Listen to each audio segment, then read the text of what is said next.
Last November, my brother was visiting us from Dundee in the UK with his 3-year-old son. Since my brother had moved away, we didn't get to see him or his family very often, so we cherished it any time we could see them. His wife unfortunately could not travel due to work, and only a day into his visit, he was called back himself for an emergency. His son, my nephew, wanted to stay as we bought him tickets to the football match the day after, so I agreed to take him back to his dad in Dundee after the game. The only train I could get was a late one, and it was therefore the last one of the day. So I took my nephew to the football match and headed straight for the station afterwards. The train was busy, but I had booked us 2 seats for the long train ride. Just as we were about to board the train, the man standing next to me made an odd comment. He said something about packing them in like sardines and how he hates sardines. I found this fairly odd, but I just laughed it off awkwardly. I've never been good at making conversations with strangers, and I always feel uneasy when they approach me. As we made our way to our seats, I noticed an old couple sitting in them. I told them these were our seats, but they were rude and told me that old people shouldn't be made to stand for a journey. I always hate confrontation, especially in public, so I just left. There were no 2 seats together anywhere on the train, so my nephew and I were forced to stand for about an hour until many people in the back finally got off when it stopped in Perth. My nephew and I sat down, and I mistakenly fell asleep as I was so tired after the long day and standing for an hour on the train. As my nephew was only 3 years old, he obviously fell asleep as well. I awoke just as the last passengers were getting off at Dundee. I quickly jumped up and tried to get my nephew off the train as quickly as possible, but he was too slow and I had to stay on the train with him, meaning we missed the stop.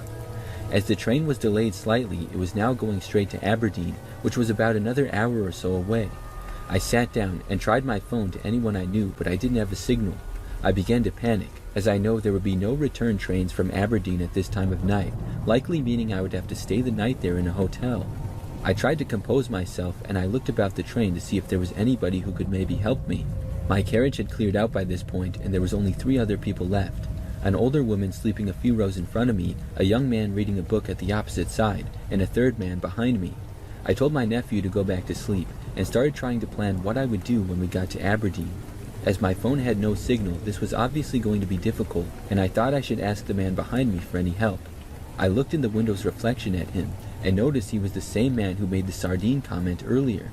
He was a middle-aged man, average build and height, and there was nothing that would suggest he was in any way dangerous. Except one thing, he was staring right at me. I looked away for a minute, thinking maybe he was just looking about the train as I did only a moment ago, but when I looked again, he was still staring. His stare didn't seem to break until he got up to presumably go to the toilet. I debated switching to another carriage, but before I could gather my stuff and wake my nephew, he returned. Only this time, he sat in a different seat facing me directly. A few uneasy minutes went by before he made his first comment. He said, "Someone's sleepy," and nodded towards my nephew. I laughed awkwardly and put my earphones in to avoid having to talk to him, even though my phone had just died. The sardines man said, "Must be some set of earphones if they can listen to music when your phone's dead." My heart dropped. He continued and said, "I'm only kidding you on," but I now had no excuse to avoid a conversation with him. He asked if I was going home or visiting someone, and I made the mistake of telling him what happened and that I had missed my stop. He responded by saying, "That's quite the situation. You won't get a train back at this time." I nodded and said I would just find a hotel for the night. He then approached my seat and sat across from me. He said, "Hotels will all be booked out, and even if they aren't, they'll charge you a fortune." He continued and said, "I've got a place not too far from the station. You can stay there for the night and get the train in the morning, and don't worry, I'll stay out of the way of you and your son." I explained to the man he was not my son, and that I was happy to spend the money for a hotel. I said this while also trying to stay polite by saying I didn't want to be a nuisance for him, even though I was just not going to stay at a stranger's place. The man responded in an overly friendly tone with, "Oh, believe me, you won't be any nuisance to me." I was now feeling extremely unnerved, but tried my best to talk myself out of the situation. The conversation carried on for another 10 minutes or so, and he was increasingly insistent that I stayed with him. I didn't have any idea what to do. I felt completely helpless. I told him that I needed to use the toilet as an effort to get away from the carriage. That was when he grabbed my wrist below the table. "You're not going anywhere," he said in a hushed tone. "You're staying with me. I'll keep you safe," he said in an extremely chilling voice. I couldn't even bring myself to scream out in that situation. The only other passengers on the carriage were at the opposite end, and I was terrified that if I screamed, the man might hurt me or my nephew. He wouldn't let go of my wrist and repeatedly told me to just act natural. The remaining part of the journey seemed to last a lifetime, and it seemed like there was no light at the end of this tunnel, as this man would not let me go.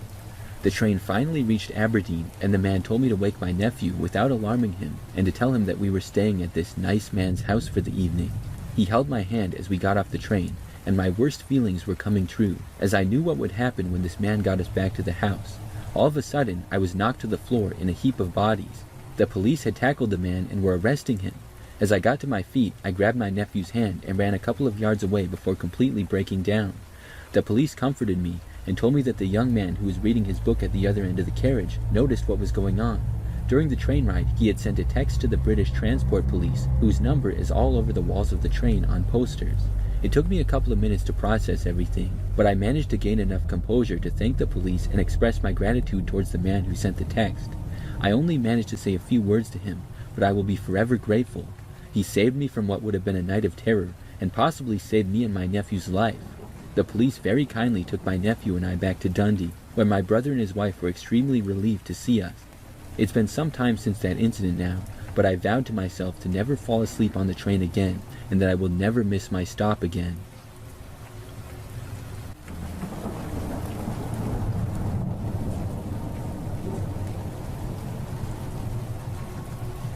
Back when I was in high school, during my sophomore year, I used to go to the local library a lot after school. I lived pretty close by to the high school behind it in a neighborhood. I would walk to school every morning, and then after school there was a city library really close by that I liked to go to. It was in the opposite direction than going home, but it was literally like a 5-minute walk from the school. You just had to cross a street and then go a little ways down. The high school did have a library, but I found it to be kind of lame, and some of the school clubs would meet in there after school anyways, so I preferred to just go to the city library. I would usually spend about an hour or two there, sometimes more.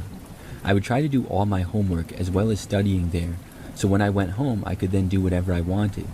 It was easier to focus in the library as well, and I also found it to be pretty relaxing.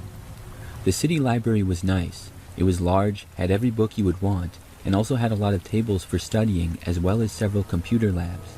So one day during that sophomore year, classes let out for the day and I walked across the street and down to the library. I went inside and then went towards the back where I found an open area of a few tables kind of out of the way. There was nobody else there, and it was my favorite spot to do homework at. I sat down, took out my books and folders, and began working. Probably about 10 to 15 minutes into this, and some guy walked up to me. I remember that he had a red t-shirt on and dark brown, really short hair. He looked young, but to me looked like he was maybe 25 or so. He didn't seem like a teenager at all. He did, however, have a backpack with him, so I thought that maybe he was a college student. Either way, I had never seen him before. He walked right up to me though, and mentioned my high school, and asked if I went there too. With him asking that, it implied that he also went to my high school. I had never seen this guy before, like I said, and I wouldn't have guessed that he was a high school student at all. I said, "Yes, do you go there?" He said yes, and then asked if I minded if he did his homework in that area as well. I didn't want him to, but I also didn't want to be rude, so I said sure. And I was only using one of the tables when there was like 5 of them there. He didn't really have to ask permission to be at one of those tables. So the guy walked around me and then went to the table directly behind mine. I couldn't see him anymore now that he was behind me, but I heard him sit down. It seemed as though he was sitting right directly behind me and facing me. I just continued with my homework, and it was completely silent. I was able to work for about 10 minutes or so, but then I realized that I hadn't heard the guy do anything. He hadn't taken anything out of his backpack. No books, no laptop, no notebooks or pencils, and he wasn't making any sounds at all. I was making a little bit of noise with turning pages and writing stuff down, things like that, but there was nothing from the guy. He seemed to just be sitting there behind me doing nothing, and I got the sense that he was staring at me, like that feeling you get when somebody is watching you. I didn't want to just turn around, so I tried to be slick. I stopped to stretch and sort of looked around at another spot behind me. Out of the corner of my eye, I saw the guy. He indeed had nothing out. There were no books or anything on the table in front of him, and he wasn't on his phone either. He was just sitting there, seemingly looking at me. It kind of seemed weird. I tried to just ignore it though, so I kept working. But the longer I did, the more and more I got paranoid. The guy didn't do anything at all. He was just sitting there. I turned around another time, and this time got a better look. He was looking at me and then looked away right after we made eye contact. There was still nothing in front of him, and his backpack was still on his back. By this point, my focus was gone. I could no longer concentrate on what I was doing. I just wanted to leave. I sat there staring at my homework paper for like 5 more minutes and not being productive at all. Finally, I decided to leave. I pretended to finish and then started packing my things up. The man was still sitting there and didn't move the whole time I did. After putting everything back in my backpack, I stood up, picked up my bag, and began to walk away. I didn't look at the guy at all, but when I turned, out of the corner of my eye, I saw him standing up as well to leave. That's when I had a really bad feeling. I walked to the front of the library and then left. When I was about 20 feet out, I heard the doors open and knew that it was the same guy. I walked quickly to the sidewalk. Then, I breathed a small sigh of relief when I saw the guy getting into a car that was in the parking lot. I kept walking and was now on the sidewalk going home. I went down the street and then crossed back towards the school. Shortly after I passed the school, I saw the same car that the man had gone into driving up the road to pass me. Then it went a ways ahead of me and turned into a small parking lot. This lot was for a park across the street from the school, but it was also used for extra school parking. It was completely empty by this time. As I continued to walk, I saw the car park in a spot facing the street. The man did not get out. I kept walking, just hoping that I would get away from the guy and never see him again. Eventually, I passed it. It was on the other side of the road, so I didn't get a good look at him, but I know he was still inside the car and the engine was still running. Now I just had to pass a couple more streets, and then I would take a right for my street. As I walked, I noticed the car start to leave the parking lot. It backed out of its space and then headed towards the road again. I was walking by several residential streets now. As I saw the car pull back onto the road, I felt like the guy was going to follow me, so I quickly turned into one of the streets that I was closest to. I heard the car now on the other street getting closer. I went down the residential street and then went up the first driveway that I saw. There were some trees in the front yard, so I ran up and hid behind one. I saw the car turn in down the street and start to drive really slow. When it had passed me, it kept going, but I had to wait until it was almost out of sight. Then I quickly ran out from behind the tree and back towards the sidewalk. I made it back to it and then started sprinting for my street. I made it there, but then saw that the car was now starting to go down my street from the other end. It must have wrapped around because all the roads over there connected. I ran back and then went to the next street over and into another random person's front yard. I waited until I could hear the car moving away. Eventually, I turned back to another nearby street. I got up and ran again, this time making it to my street once more. I ran to my house and was finally able to make it home. I got inside and locked the door. Then I watched out the front window and actually saw the car driving by again really slow, but I don't think he knew which house was mine. After that, I never saw the guy again. Looking back, I know that he didn't go to my school. He was way too old to be a high school kid. That was one of the creepiest encounters I've ever had, and I'm glad that I got away from him.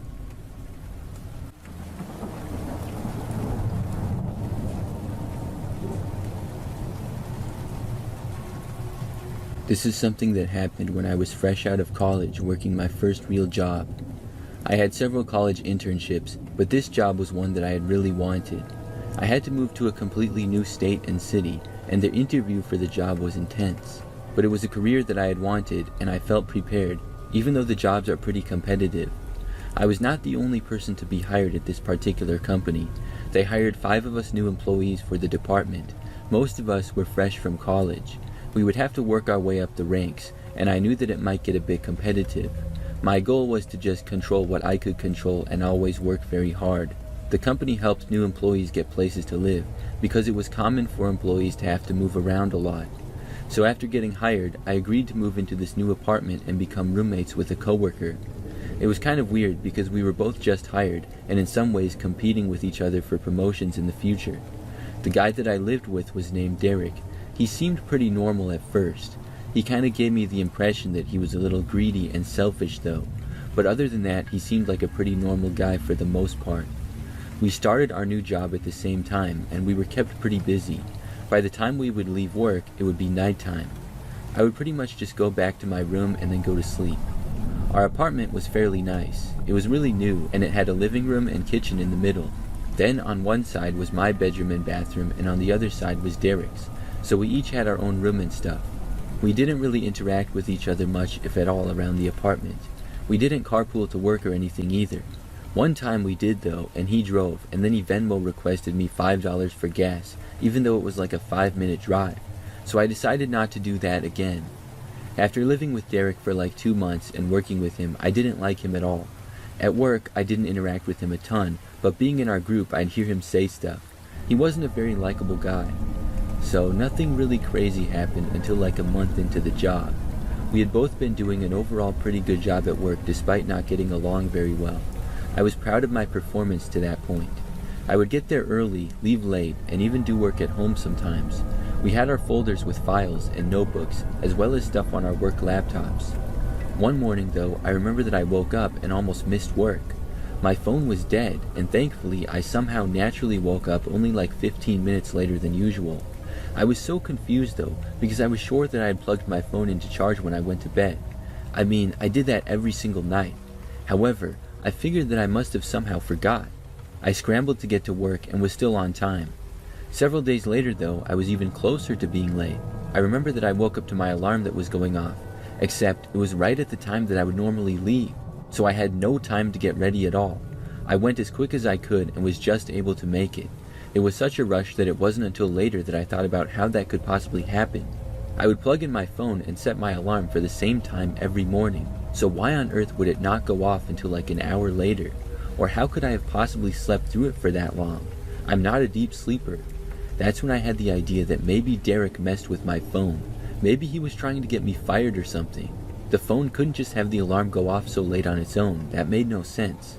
So that night when we were both home from work, I told Derek about what happened. I didn't accuse him, but I was just saying how it didn't make any sense. His response really ticked me off. He said, "I don't know, man, that's your problem. Learn how to wake up on time, or maybe you shouldn't be working here." So a few days went by without anything strange happening. Then, one morning when I woke up, all my files were out of my folder and on the floor. They had been organized, and now they were all out of order, which was pretty important. So I had to reorganize them before work, which almost made me late again. I knew at that point that Derek was messing with me, even though on a slim chance maybe the folder had just fallen off the desk because it had been on the edge of it. But things wouldn't get messed up that much. So that day after work, I accused Derek. I told him to stop messing with me. He said that I was just a disorganized slob and I was crazy for accusing him. I thought about what I could do. I couldn't report Derek to work or anything because I didn't have sure proof, and I knew that Derek would probably make something up about me if I did. So instead, I tried to take measures to prevent Derek from messing with me. I couldn't do anything drastic like stay up all night to try to catch him. I needed to get to bed at a decent time to be up early and get rest. I also couldn't install a lock on my bedroom door because our apartment prohibited it, and for some reason the bedroom doors didn't have locks on them, which makes no sense. Just the bathrooms had locks. So I decided to sleep with my phone under my pillow. That way, if Derek tried to grab it, I would wake up. I also kept my files hidden in my room. One night, I did stay up like an hour later than usual pretending to sleep, hoping to catch Derek, but nothing happened that night. For like a week, things were good. Then, one night, Derek really did it. I woke up to find that my work laptop had been unplugged and was dead. Also, my work clothes, which were a suit and tie, were all wrinkled. It was like somebody had deliberately messed them up. I was so mad that I wanted to punch Derek in the face. I went out into the kitchen area and started yelling at him. He denied everything and then just walked away back to his room and said that he didn't care. I threatened to report him and he said that nobody would believe me. He told me I was delusional. Good thing for me, I had other clothes I could wear and I could charge my laptop just enough before leaving. So I went back to my room and got ready for work. But it was like Derek was trying to sabotage me into getting fired or quitting or something. Or else he just hated me for some reason. I wanted to move out of the apartment badly, but we had a lease, and I couldn't prove that he had done anything wrong really. I wasn't quite sure what to do. I started hiding everything. I was keeping my phone, laptop, and work clothes as well as files hidden. I was putting other things in places where it would be really loud to move them. One night, I actually sort of caught Derek.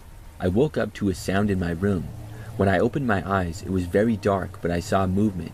I quickly turned on the lamp next to my bed and saw Derek sprinting out of the room. I yelled at him, but he was back in his room within seconds. I got up and followed him out, but he had like a 10-second head start on me. When I got to his room, he was in bed pretending to sleep. I called him out for being in my room, and he pretended that I had just woken him up and got all mad at me. He claimed I was crazy, so I went back to my bedroom at that point. I still didn't have any proof of anything. Over the next few days, nothing else crazy happened. Maybe after that close call for Derek, he decided to take a break from messing with me. But then, something unexpected happened. During the workday, I heard that Derek had been fired. I hadn't seen him in a few hours, and another coworker said that he had been harassing a female coworker. He had violated the rules and was let go. So the rest of the workday after that was several more hours. When I got back home that night, Derek was gone. However, the entire apartment had been trashed. My stuff and the furniture that came with the apartment was all messed up and all over the floor. He smashed the TV, broke several lamps, and tables were tipped over.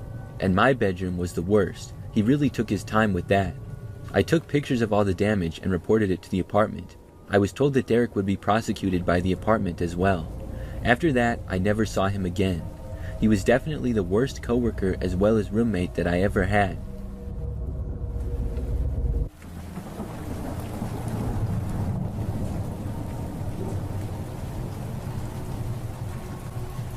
This happened back when I was in college a few years ago. During this time, I used to love to play video games online with my friend group. There were a few other guys at college who I became friends with. We had a group chat and stuff, and we would play games on our PCs all the time. This story took place during my 4th year at the school. I was living in an old college house with 3 other guys, one of which would game with us a lot. The other guys lived across campus, one in another house a few blocks away, and the others in apartments farther out. So anyways, our favorite game to play was probably Minecraft. There's really so much stuff that you can do on that game, and we would build things in survival mode and stuff like that. We would all talk to each other when we played, and we would get on the same server. So one time I was on, and I think 4 other guys were as well. At least an hour or two into Minecraft, and our friend James suddenly said that somebody was in his house. We were all kind of talking at once, and he said it quietly so nobody really heard him the first time. Then, when we quieted down, James said that he thought somebody was inside of his house. We asked him more, and he was talking really quiet, but he said that he was hearing noises outside, and that he thought he heard footsteps. We joked about it at first, figuring either James was joking or he was just being paranoid. It just seemed like a pretty crazy thing. Most of us just kept going with the game. But then, James suddenly went offline. We were like, where did James go? Do you guys think he was serious? All of us friends would joke around with each other a lot, but we never really pulled elaborate pranks or stuff like that. I don't really think that we thought he was joking, but maybe we thought he was just being over-worried.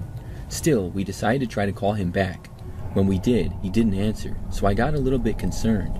I lived the closest to James, and the other guys and I were debating if I should go over to his house. After all of us texted James and he didn't reply, and he also didn't respond to our phone calls, we talked for a few minutes about it.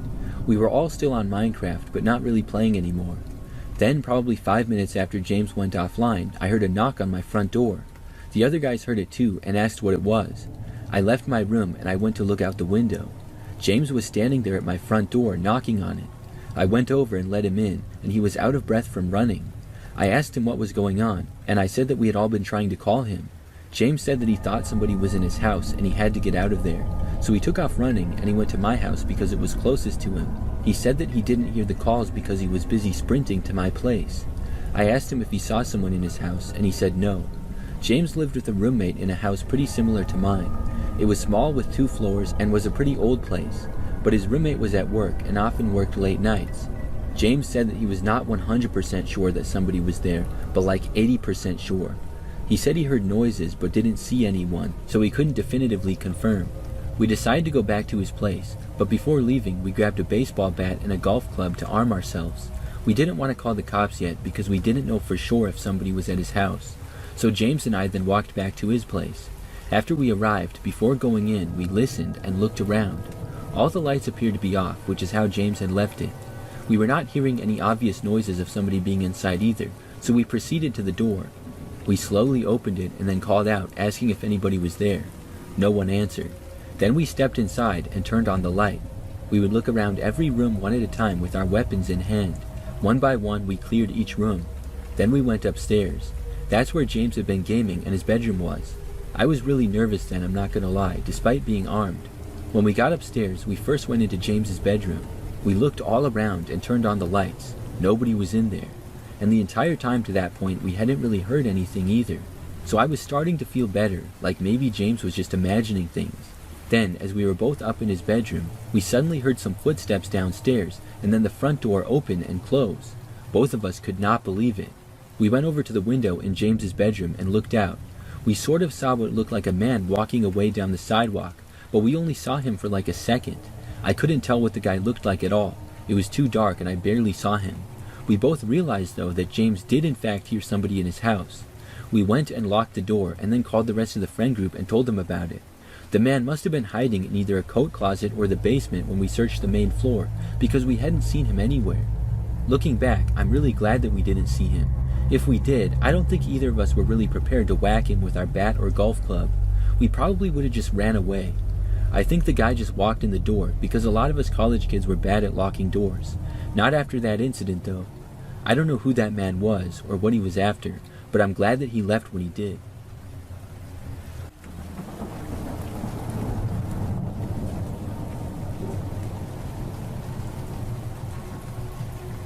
I live alone and I still have a home phone.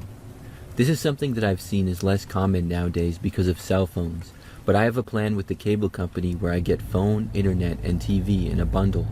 So I still have a landline telephone in the house, but I will admit I hardly ever use it. However, something happened not long ago that is making me seriously consider getting rid of it altogether. I was at home by myself one evening not too long after arriving home from work. As I was watching TV in the living room, I heard the home phone ring. I wasn't sure who it was because I didn't get too many calls on that phone, and the ones that I do are usually just spam telemarketers or things like that. But it was nighttime now, so not the time when they usually called. I got up and walked over to the phone. I looked at the screen and it said unknown caller. Now this would be enough for most people to not answer, and normally I wouldn't either, but on this time for whatever reason I was curious and decided to answer the phone. When I did, I heard nothing at first. I said, "Hello?" and then said it again. There was still nothing. Then I heard a man on the other end of the phone who sounded upset. He said, "I think I have the wrong number." I said, "Okay, no problem." The man said nothing, but I could hear him breathing. It was really weird, so I hung up the phone. Then I went back to the couch. However, only about a half an hour later, the phone rang again. I went back over and it said unknown caller again. I answered the phone once more because I was somehow even more curious now. It was the same guy. And this is what was really strange. Without me even saying anything, like right after I picked up, he said, "I think I have the wrong number." The same thing as he said before. Once more, he sounded borderline distraught. I was so confused. I said, "Okay, well, you called me again." He said nothing. I asked, "Who is it that you're trying to call?" The man started to say again, "I think I have the wrong number." But he hung up before he finished saying it, so he only said, "I think I have the and then he hung up. I was really weirded out by this guy. I didn't know why he kept calling me if he had the wrong number, and why did he sound so upset? Also, the fact that my caller ID said unknown number made the whole thing that much more creepy. I returned to the couch hoping that he would not call again, but he did. It was almost an hour later when the phone rang. I picked it up once more. This time, as soon as I picked up, I said, "Why do you keep calling me?" There was a long pause, and then the man said, "I think I have the wrong number." I said, "Call me again and I'm reporting you." Then I hung up on him. Now, I will admit, I do not know how to block a number on a home phone. I only know how to do that on a smartphone. So I just went back to what I was doing and hoped that he wouldn't call again. The phone rang again about an hour after that. By now, it was getting to be later at night. I got up and saw that it was unknown caller again. By now, I was fully freaked out. I thought about picking up, but decided not to. I thought that maybe if I didn't entertain this guy's madness, he would let me be. So I walked away. But then I heard the beep of the answering machine. I froze in my tracks and listened. The man started speaking. He said, "I think I have the wrong number." Then he repeated it again. "I think I have the wrong number." Each time he said it, he sounded more upset and distraught. He said it 4 times before being cut off during the 5th time and hanging up, ending the message. After that, he didn't call for over an hour. I figured my method of not answering the phone had worked. Soon I got ready for bed and headed to my room to go to sleep. I fell asleep without much problem despite being slightly creeped out, but I was awoken sometime in the middle of the night. As soon as I awoke, I heard the sound of the phone ringing. This was strange because although the phone ring could be heard from my bedroom, it wasn't loud enough to wake me up typically. Normally, I would sleep right through it, but not this time. I looked at the clock and it was 2 a.m. I heard the phone ringing and then it finally stopped and went to message. I was dreading hearing the voice again and could not believe that the guy was still calling me, especially at this hour. But he did not leave a message at all, which made me feel slightly better. However, the guy then simply called again. My phone was ringing once more. I still didn't answer. Then, after the phone ringing stopped, the guy called again about 30 seconds later. It was like he was just going to keep calling me and calling me.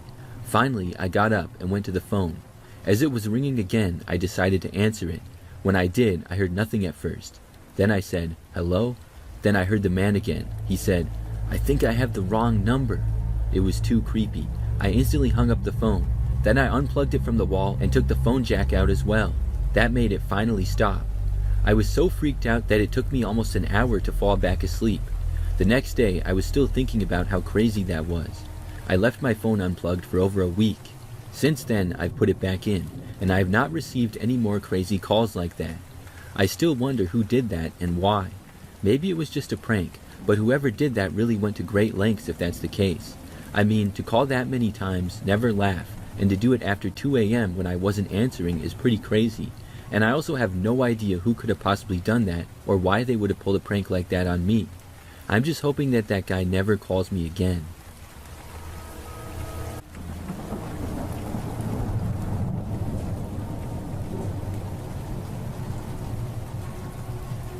My name is Amelia, and I have a very scary experience that I would like to share. So, it all started about 3 years ago when I moved into a new apartment.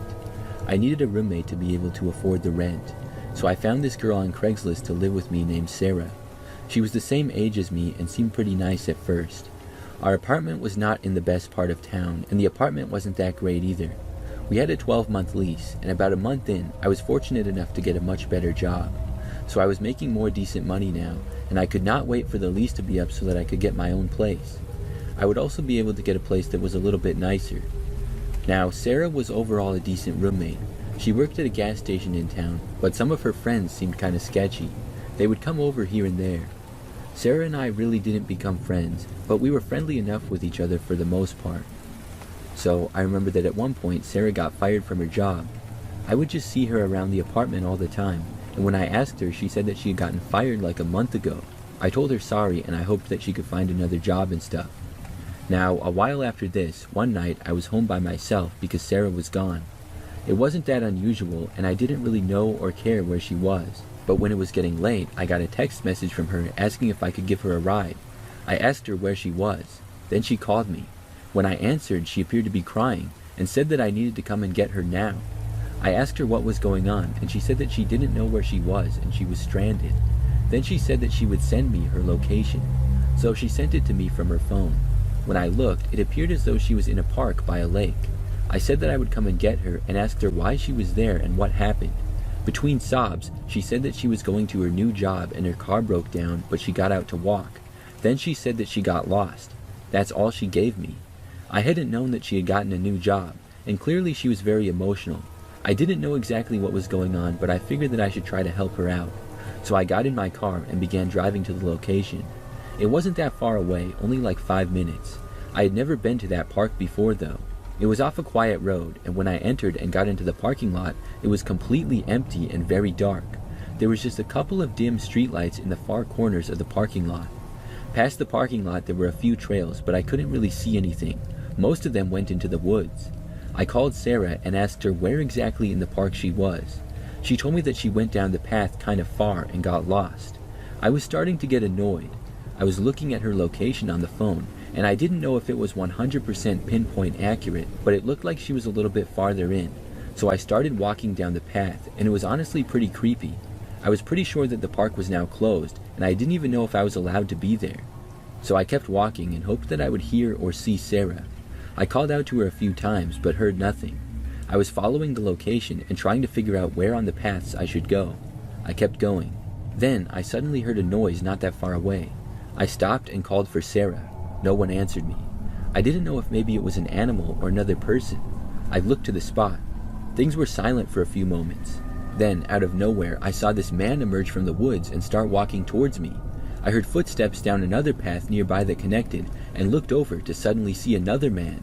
I had no idea who they were, but they both looked sketchy and walking right towards me. I had a bad feeling about it and turned around. The men both sped up, and that caused me to take off running. I'm pretty fast, but they seemed to be gaining on me as I ran, at least one of them was. I didn't know why they were even chasing me or who they even were. I felt like I was running for my life though. It was an extremely scary feeling. Still, one of the men was able to catch up with me. I felt him grabbing me and he tried to tackle me to the ground. I had almost made it to the parking lot at that point, but not quite. He sort of succeeded because I fell, but he also fell and lost grip of me. My feet were towards his head, so while I was on the ground, I kicked at him and got him in the face pretty good.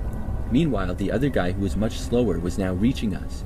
I got to my feet and took off running again. Both men then started to chase after me. I ran even faster now than before if that was possible. Both men were soon gaining on me though and about 10 feet back. I wasn't sure what to do. I didn't think that I would be able to make it to my car and get inside without them catching me, so I ran through the parking lot and then kept running past my car. The men were still gaining on me and getting closer. I kept running all the way out to the road. Then I got lucky. I saw headlights of a car approaching, and this road was usually very quiet at this time of night. I didn't care and I just started sprinting towards the headlights. I was right in the middle of the road, and the car started to stop and honk at me. But also, the men behind me now stopped chasing me because of it. They were a ways back and kind of at the entrance of the parking lot. I started yelling loudly for them to call the police. The person in the car seemed confused, but now that the men were backing away, I took out my own phone and dialed the police. I stayed in the street and told them what was going on. I didn't see the men anymore, but was afraid to go to my car again in case the men were hiding in the bushes or something. So I stayed in the street, and the person who was driving the car rolled down their window just a crack. It was a woman who asked what was going on. I told her that I was being chased by men, and I was on the phone with the cops. The lady then asked if I was okay, and saw that I had scraped my leg. I noticed that it was bleeding from when the men had tackled me on the path. I hadn't even noticed to that point. I was feeling a little more brave after talking to the woman. I told her where my car was and said that I was going to try to go to it. Then I ran for my car and thankfully was able to make it. I didn't see the men at all, but I knew they were probably close by. After getting inside my car, I locked the doors and wasted no time and drove out of there. I came back minutes later though to talk to the police when they arrived at the park. The officers also went in and found my roommate Sarah, who was in the park still. Then they located the two men. It turns out it was all a setup. Sarah was not lost, and she was not even hysterical. She was friends with the two guys, and she lured me out there so the three of them could rob me. She knew that I was making a lot more money than her, and the two guys, I guess, were friends with her from buying and selling drugs. The men, as well as Sarah, all had illegal drugs on them, which they ended up getting charged for. The attempted robbery charges ended up being dropped, which made me mad, but I have not seen Sarah since, and she got evicted as well. I just hope that I never see her or her friends again.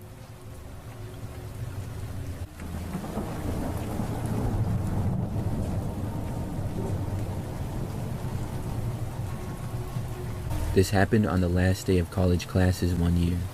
I went to a large university in a pretty typical college town. I had a group of friends and lived with two other roommates, Sarah and Courtney, in an apartment. We had a lot of other friends in our friend group as well. So after we had all finished our finals on the last day of school, everybody was going out. I'm not really a huge drinker, so I never really have more than a couple of drinks on any occasion, but I still would go out with friends and have a good time. So that afternoon, when everybody was done with classes, we went to a friend's house to hang out. This went on into the night, and then we started going to bars. We went to one, and many other college students were there as well. It was fun, but as the night got later, things got crazier. It turned into a pretty classic college night out. The bars were crowded, almost everybody got drunk, and we ended up going to several different bars. People would hang out at one, then walk to another nearby one. It was hard to keep track of where everybody was. Some of my friends were still at the previous bar, most were at the current one that I was at, and some went to another. Once it got past midnight, a few people started to go home. I was hanging out and talking to some people at one of the bars where I think most of my friends were. I know that Sarah was there, but Courtney had gone to another one. I heard that some people were at a different bar, and I liked that one better, so I decided to walk there. It wasn't that far away, and as I was going there, I got a phone call. I looked and saw that it was from Courtney. I had not seen her in a while, and I wondered what she was doing, so I answered the phone. When I did, she said, "Help." She sounded very upset. Then she asked if I could come and get her. I asked what was wrong, and then she hung up the phone. Now, I knew that Courtney had been a little bit drunk, so I was concerned for her, and I tried to call her back because I didn't know where she was. When I called her though, she did not answer. Then she sent me a text which was her location. I put it in my GPS, and it was about a 10-minute walk from where I was, so I decided to go there. I didn't recognize the place. It was not a bar, but it appeared to be a house. I walked there by myself, which definitely was a bad idea, but I wasn't with anybody at the time. So when I got there, it was a dark and quiet street, but it looked like a pretty typical college neighborhood. A lot of smaller, older houses, all pretty close to one another. I saw where her location was, and it was inside of the house. I didn't know who lived there, so I didn't know why Courtney would be there. Now I was feeling pretty nervous. I walked up to the front door, and in doing so, I noted that all the lights in the house appeared off. Could this have been a mistake? I tried calling her again, but was sent directly to voicemail immediately. When I got to the door, I saw that it was already open. I looked inside the front door and pushed it open a little. It creaked, but I heard nothing inside. There were no noises of anybody talking or anything. It was almost like the house looked abandoned. I stood there in the doorway looking and listening for a good minute or so. I just felt like it was a bad idea to walk inside, but Courtney was supposedly in there and I needed to help her. Then I suddenly heard footsteps. I saw a male figure walking through the darkness inside. He was very quickly walking straight for me. I just turned around and sprinted away from there. I ran off out of the yard and into the street and then across the street. I heard the guy going out of the doorway and starting to run after me. I cut through the neighbor's property across the street and I even hopped the fence. Then I went to the next street over and ran down it for a while. By that point, I felt like I had lost the guy. I didn't hear him, and when I looked around, I didn't see him either. I wasted no time and I dialed 911. I told them of what happened and I thought that my friend needed help. So I waited there, and about 10 minutes later, a police car arrived. He went to the house and then knocked on the door. A while later, Courtney came to the door crying. I was glad to see her again. I found out all the crazy details a short time later. She said that a guy at the bar had been talking to her. Somehow he convinced her to let him give her a ride to another bar. But he didn't go to another bar. Instead, he drove to the house. Then another guy was there and they forced her to go inside. They would not let her leave and forced her to call me and tell me to go there too. The guys then sent the location text to me and took her phone away from her. She was held in one of the rooms against her will and thankfully not harmed, but was threatened. I guess they had seen me with her and wanted us both. What the plan was after I got there, I guess, was to make me go inside and kidnap us. It came awfully close to happening, but I'm glad that it didn't. After I got away, both guys left the house. However, they did not return. The men ended up being located and caught a while later. The house was not theirs, but belonged to a friend who had just moved out. It was such a crazy experience. I'm very happy that Courtney is okay and that I did not go into that house.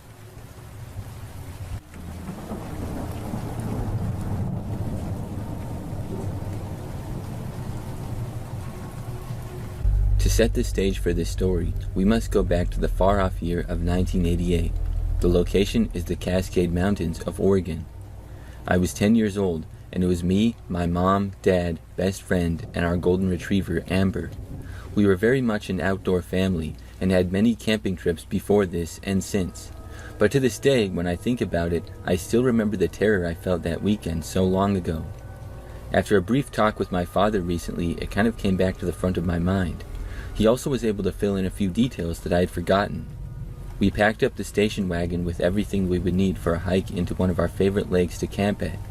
To make this trip even more exciting for me was the fact that it was my birthday weekend and I got to pick this lake.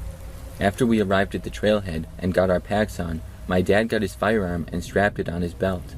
In Oregon, open carry was permitted in national forests, and my dad always had a gun on his hip while in the woods, which always added a sense of security. We had a close call with a bear one time, in which it came in handy.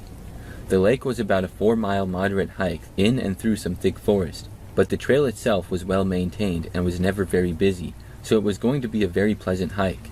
We started off our hike, and back in the 80s, it was not uncommon to have your dog off-leash on the trails in the forest, so we let Amber run and do her thing. She was a good dog and never ran off too far or jumped on people. She did love people though, and speaking of people, we had not seen anybody else on the trail after about 2 miles in on the hike, which was nice since it was all of us talking, laughing, and enjoying nature.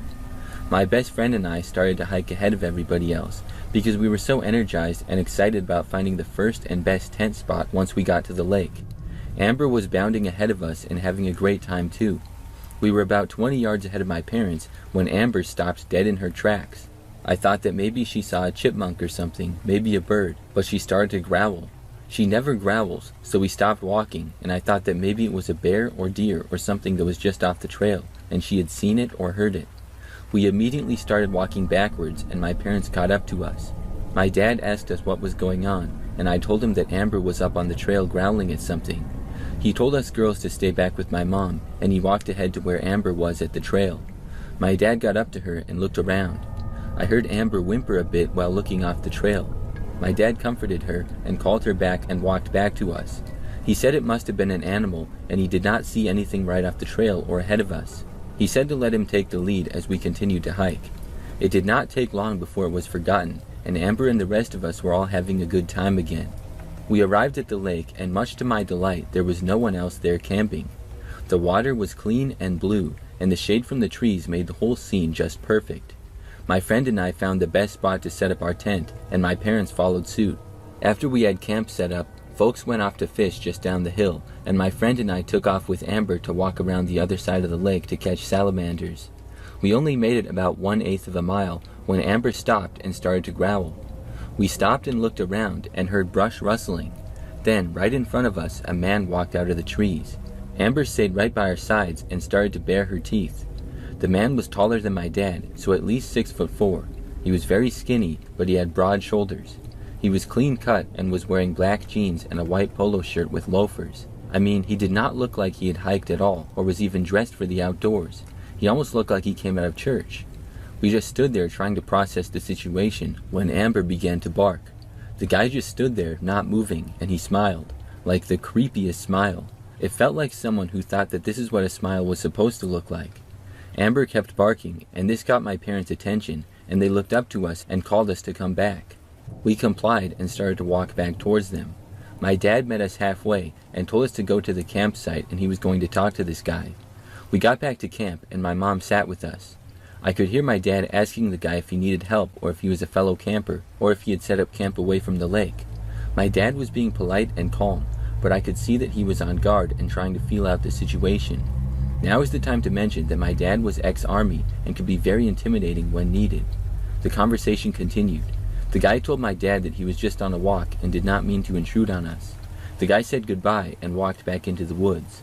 My dad walked back to camp, sat down, and told us that he thought the guy may be a yuppie camper and does not know much about the outdoors.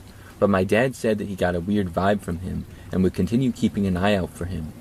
Amber stayed by our side and was calm, yet she kept looking towards the direction the guy went. A bit more time went by, and we had a nice campfire going, and the sun was starting to set. We cooked some dinner and made s'mores afterwards. My friend and I decided to go to our tent and read some books and tell each other some scary stories. Amber followed us to the tent and laid right outside of the door. My parents walked down to the lake to sit, have a beer, and just chill. They were never more than 50 yards away. Not long after my parents walked away, I heard Amber start to growl, and then we heard footsteps coming from the woods behind our tent. My friend and I turned off our flashlight and went quiet to listen. The footsteps stopped at the edge of the woods. We then heard heavy breathing and a grunting sound. Amber started to bark, and we heard the footsteps retreat into the woods. Amber whimpered a bit, and then I heard my parents walking back to the camp. I went out and told them what happened. My dad said that he heard Amber barking, and that's why they came back up. I asked my dad what we should do. He told me that we will see about moving camp in the morning, since we still had 3 days left of the trip, and nothing had happened to warrant just leaving. But he said that we should play it by ear, and just be a little more vigilant, and if something changed, we would decide what to do next. He told us to try to get some sleep, and we all turned in for the night. The next morning, we got up and had breakfast. After breakfast, we headed down to the lake to fish. It was a beautiful day, and we were having so much fun that the events from the prior day were almost forgotten. We decided around lunchtime that we would go for a short hike to the waterfall that is up from the lake. We were gone for only about an hour, and when we came back, we found our tents opened and our sleeping bags strung out on the ground. My dad told us to hang back with my mom, and he went to investigate. He came back and said that nothing was missing, but it was not an animal that did this. He said we should break camp, hike back to the car, and find another spot to camp for the next couple of days. I could tell my dad was not wanting to frighten us, but I heard urgency in his voice. I was very disappointed, but if it meant we could enjoy the rest of the trip and not worry about some creep messing with us, then it was worth it. We broke camp and started our hike back. My dad was in the lead, and we were double timing it and made it back to the car in record time. As we walked over to the car, we saw that one of our tires was flat. Not a big deal, we always had a spare, but when my dad bent down to start taking the lugs off, he swore. It wasn't just a flat, somebody had slashed the tire.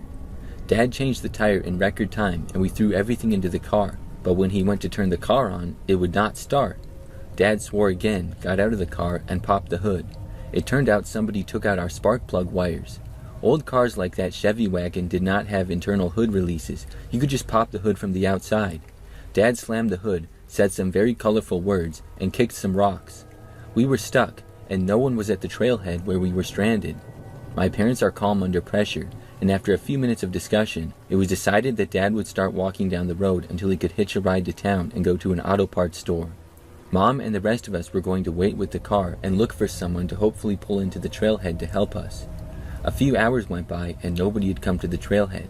It was getting hot and we were all hungry and tired. My mom made us some lunch and then went to sit under a tree to cool off. Amber was by our side and was calm, but then we heard a voice. Amber leaped up and started to whimper. The creepy guy from yesterday came down the trail and was asking my mom if we needed help. My mom told him that we were fine and that it was being settled and my dad would be back soon. The creep told her that his camp was close and he was parked on the old fire road that is near the lake and asked us if we would like to come back to his camp and wait until my dad returned. My mom sternly told him no and we would just stay put and thank you anyways. He did not like this. He told my mom that it was not safe out here for a pretty lady and two young girls. My mom, like my dad, was no pushover and asserted herself again and said that we did not need any help and to please just leave us alone. The guy just stood there, smiled wide, and then turned around and left. My mom was visibly shaken and us girls were a bit scared. My mom came over to us and told us that we needed to stay close, not wander, and that we will be okay. My friend and I were really kind of freaked out and we were just hoping that my dad would make it back soon. After another 30 minutes, the creepy guy came back. This time, he was not alone and had a slightly younger guy with him. The other guy was dressed as a yuppie camper and had a very stern look on his face. My mother stood her ground as they approached. Amber started to growl again. The two guys flanked us, and one of them flashed a gun tucked into his belt. The older guy told us that we needed to go with them, and they were not asking. My mom backed up next to us, and without taking her eyes off them, reached to her belt and pulled out her Bowie knife. My mom said that we would not be going and they needed to leave now. The two men did not even flinch at this and said that we would come back with them or they would hurt us. At this moment, though, Amber went from just growling to barking and put herself between us and them. This made the guys stop and hesitate. My mom yelled that they needed to leave now. They started backing up, and at that moment, we heard a truck pulling into the trailhead parking lot. At the sight of the truck, the guys started to walk away fast and disappeared into the tree line. The truck was a forest ranger, and he had my dad with him. My dad jumped out of the truck and ran over to us, asking if we were okay. The ranger came over and asked who those men were and if we were okay as well. My mom explained everything while my dad hugged us girls. The ranger took off to go looking for the men. My dad told us that he was about 5 miles from the town when the ranger picked him up and took him the rest of the way to get the part for the car. Then he drove him back to our car. After hearing what happened, my dad was angry and wanted to fight the guys who tried to kidnap us and had been terrorizing us for the past 24 hours. The ranger came back and told us that he almost caught up to them, but they sped away in their trucks with a camper in tow. They had been parked behind a small ridge behind the lake in an old logging road. He did not get a plate, but he radioed a description of the men and their truck and camper to the local sheriff's office. He also took our information and said that he would pass it on to them. He waited with us until Dad had the car fixed and we were able to leave.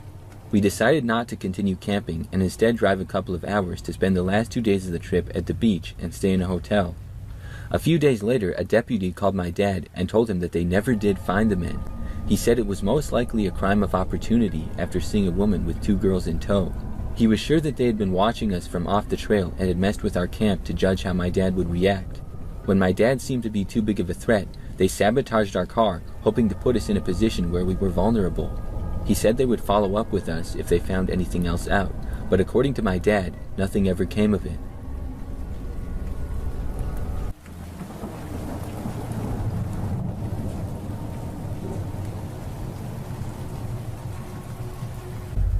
When my brother and I were around 12 years old, in like 2006, we were at my dad and stepmom's house in the afternoon, probably around 3 p.m., so still broad daylight. My brother and I were the only two people home because my dad, stepmom, and younger siblings were in a nearby town for their youth soccer game. The two of us were lounging in my dad's room, which was located at the back of the house, and watching a movie when we heard a knock on the front door. My brother and I grew up with our single mom, and we were latchkey kids, so being home alone and having people stop by wasn't concerning or weird for us, especially back in those days where it was more common for friends to drop by our house to see if you were home, since not every kid had a cell phone to keep in touch. But on this day, we were at my dad's house like I said, and I didn't know anybody in the neighborhood, so the knock on the door was weird since none of our friends or relatives lived nearby to come over randomly. Both of us wanted to ignore the knocking and wait for the person to go away. But being latchkey kids in a house where it wasn't normal for people to stop by unexpectedly, my instinct was to go and make sure that the door was locked. We knew better than to go out and make our presence known, and we for sure were not going to open the door. But in my mind, there was no getting around one of us going to make sure nothing was unlocked. I knew my brother, and I could tell that he wasn't going to do it, so I volunteered because it was an overwhelming priority. I got up and stealthily creeped down the hallway leading from my dad's room to the front door. There was a window next to the door, so I crouched around and very carefully peeked between the blinds before I reached out, twisting the door lock as silently as I could.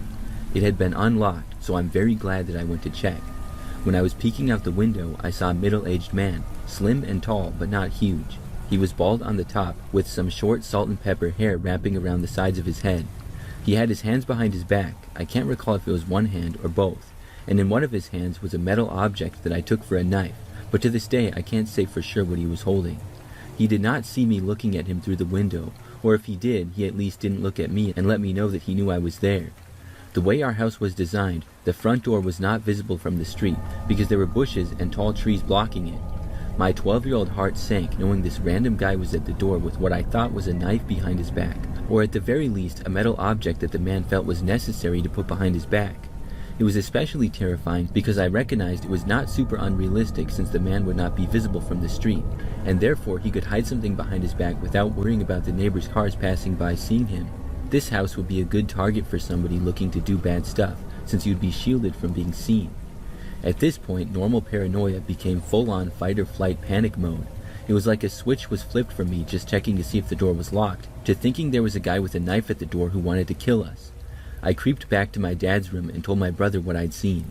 He grabbed the house phone. I can't remember if there was one in my dad's room or if he had to go to another room, but before long he was speaking with my dad on the phone. My dad immediately instructed us to let his dog, a Rhodesian Ridgeback, in from the backyard. Let me tell you, in a situation of pure terror, having a big loud dog was the only bit of hope and relief. From there, my brother and I locked ourselves in a bathroom by the front door, not sure why we decided to hide in the closest room to the guy outside. But from inside the bathroom we called 911 while my brother clutched a kitchen knife, both of us crying and struggling to get words out to the operator. While in the bathroom, I heard the front door handle being twisted around, which would have meant that the guy was now trying to enter the house. The bathroom was only about 7 feet from the front door, so I could hear it loud and clear. I have such a vivid memory of us huddling in that bathroom, feeling truly helpless and out of control of what might happen next, with the only comfort being the noise of the dog barking at the front door. If the guy decided to kick the door down, he'd have to deal with a big dog and then have a knife fight with 2 kids. I was really hoping that the dog would hold it down for us, because I didn't like our odds if the man at the door got past him. Before long, the cops arrived, and shortly after, my dad and stepmom got home too. The guy was gone by then, and nothing ever came of it. To this day, my dad's theory is that the guy at the door was his neighbor coming over to complain, because apparently his dog would always bark at the neighbor while he was doing yard work. So my dad thinks the neighbor was trimming the bushes, and therefore just happened to have clippers or something in his hands when he came over to complain. Sounds reasonable enough, but I wish I had asked at the time to see the neighbor, because then I could truly identify him and know what the situation was. Personally, I'm open to my dad's theory, but it always seemed to me that my dad clung to it more for his own comfort, since the alternative would have been a parent's nightmare. If it were the neighbor though, some things didn't make sense. Like the guy conveniently showing up when no cars were in my dad's driveway since they left to go to the soccer game only 20 minutes prior. Seems like coming over when it appeared nobody was home would be a weird thing if you expected your neighbor to answer the door. Also, the guy trying to twist the handle was not a very neighborly act, trying to enter someone else's home while they're gone. Either way, whether the threat was real or imagined by my brother and I, it was very scary, especially if I hadn't got there in time to lock the door.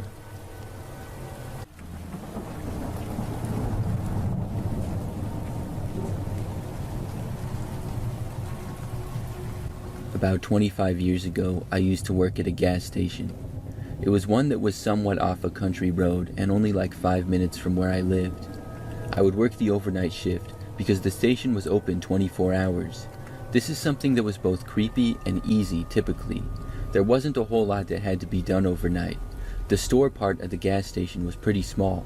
It had a good amount of snacks and drinks, so I would do some stocking of the shelves and organizing here and there. Most of the time, though, I would just sit behind the counter. We had this TV that was hanging from the ceiling in the corner that I used to watch at a really low volume. Without that, I would have been truly bored out of my mind most nights. But the TV was amazing, because this was before smartphones, so I couldn't just go online or whatever. During the day, a lot of people would drive on the road that the gas station was on, and they would stop. At night, though, it was kind of the opposite. We would seldom get any customers. An occasional car would drive by and sometimes stop in for fuel, but normally if they did, they wouldn't come inside of the store.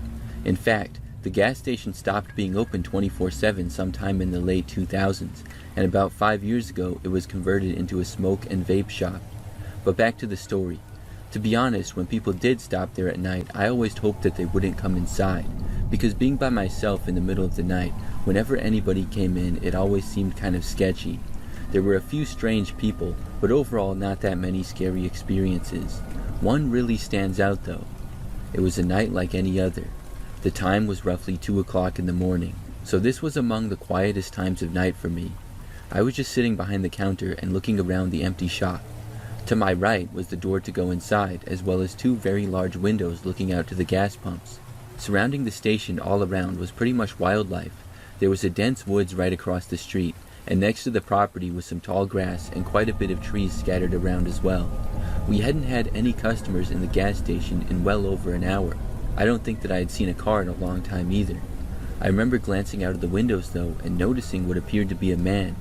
He was walking slowly from the sort of wooded field area next to the gas station and making his way towards the gas pumps. It was really strange to see because there was no real place that he would be coming from. After making his way to the pavement, he just kind of started standing around for a while. It was very strange. I kept watching him because I was very curious as to where he had come from and what he was doing.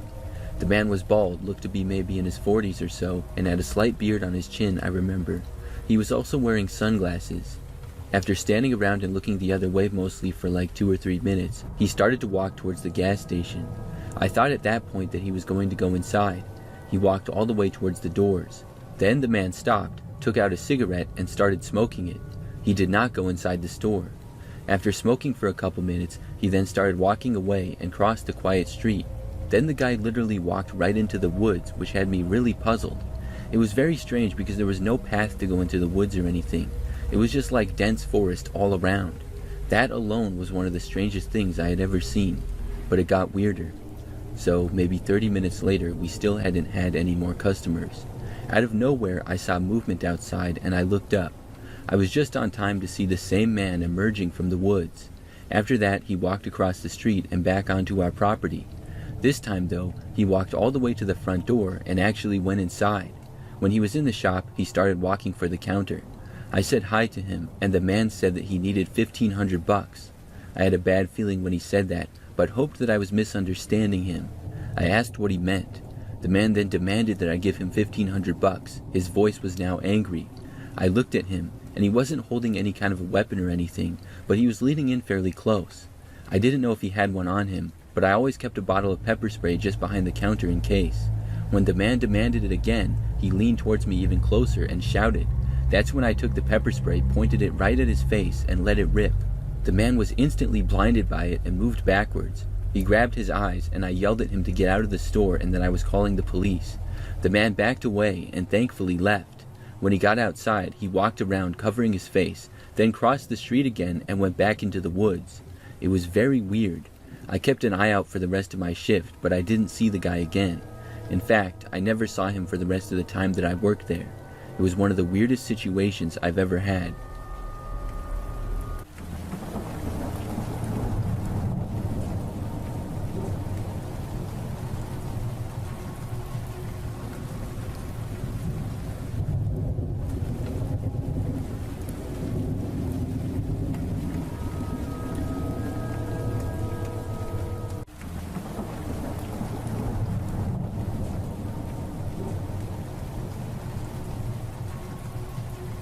My family usually hosts Thanksgiving at our house. I live there with my wife, and typically our parents as well as siblings and some aunts and uncles will come. It's usually anywhere between 15 and 20 people there for Thanksgiving dinner. It's always a great time. So I remember that last year, family started coming over in the early afternoon. Very quickly, the house started to fill up with everyone. I was busy talking to people and helping my wife with the cooking. I remember that I walked back out from the kitchen to see the living room filled with people, but there was one random guy there who I did not know. I was very confused to see him. He was just standing amongst the people and kind of looking around. I went up to one of my uncles and asked him who the guy was. My uncle told me the guy was walking up the same time they arrived, and the guy told him that he was good friends with me. I said that I had no clue who he was. I decided that I had better ask him to leave or find out why he was in my house. So I started to walk over to the guy, except right when I did, he made eye contact with me and then started walking away. The guy went over to the stairs and then walked up them, and nobody else was upstairs at all. That's where a few bedrooms were, and that was pretty much it. I had a really bad feeling about this guy now. I walked up the stairs after him, and when I got up there, I wasn't sure where he had gone. All the doors up there were closed as they had been before. I called out asking who was there, but got no response. Then I tried the first door, which was a guest bedroom. It opened up and I looked around in the room, but could not find anyone. Then I went into the hallway again and down to our bedroom. When I got there, the door was locked. I realized that this is where the guy was. I knocked on the door and asked him to come out, but I got no response. I went back downstairs and told my wife about it, as well as a few other people. We decided to call the police, not knowing if the man was dangerous or what. He stayed locked in the bedroom the entire time. Eventually, the police came and got him out of there. I have no idea why the guy entered our house.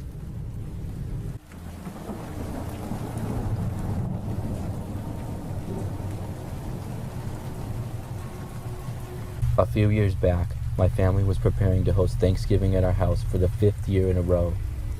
We were expecting many guests, so we decided to buy a lot of food. I was a junior or senior in high school at the time, and I worked at an electronics store. It was the night before Thanksgiving, and my mother asked me to pick up some more food last minute on my way home from work. I stopped at Walmart, which was very busy. I went inside and got all of the things that my mother had asked for, which took me longer than I had expected because of all the people that were there. When I was done, I walked back to my car and put the groceries inside of it.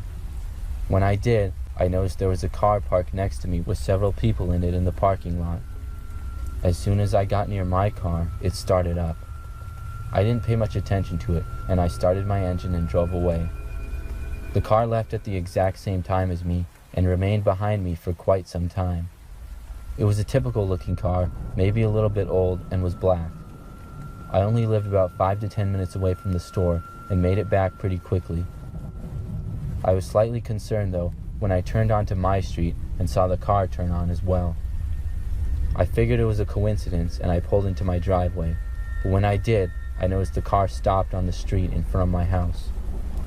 I went inside and unpacked the groceries and then went back to the window to see if the car was still there. Sure enough, it was, and that's when I told my parents and older brother about it. They said they wanted to go outside and confront whoever it was, so they walked outside, but as soon as they made it out the front door, the car drove away. Relieved, I went back and helped my mother prepare some of the food for the next day. Later on that night though, as I was about to go to sleep, I heard 2 very loud bangs at the front door. It was very startling.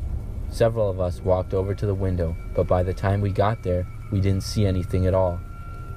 We stayed on alert for a few minutes, but eventually we all decided to try to go to bed. I was able to finally fall asleep, but was awakened not much longer at 2 a.m. to hear the sound of a banging noise coming from outside. I got out of bed and walked out to the living room. I saw my parents standing in the hallway and heard my mom say she was calling the police. I went to the window and saw 2 people banging on the window of our car in the driveway. Before long, one of the windows broke. They kept banging on the windows as the glass kept shattering, and then they went inside the car. My dad ran to the front door and opened it a crack and shouted that he had called the police. They didn't seem fazed though and remained inside the car. When I looked to the street, sure enough, the same black car that had been following me was parked across from us again. A couple of minutes later, the police arrived. They quickly ran to the car in our driveway and arrested the two people. We were all very relieved when that happened. I have no clue why those people chose to target us and break into our car, other than that they were completely insane. We ended up staying up until 3 that morning, but nevertheless, it ended up being a really good Thanksgiving the next day.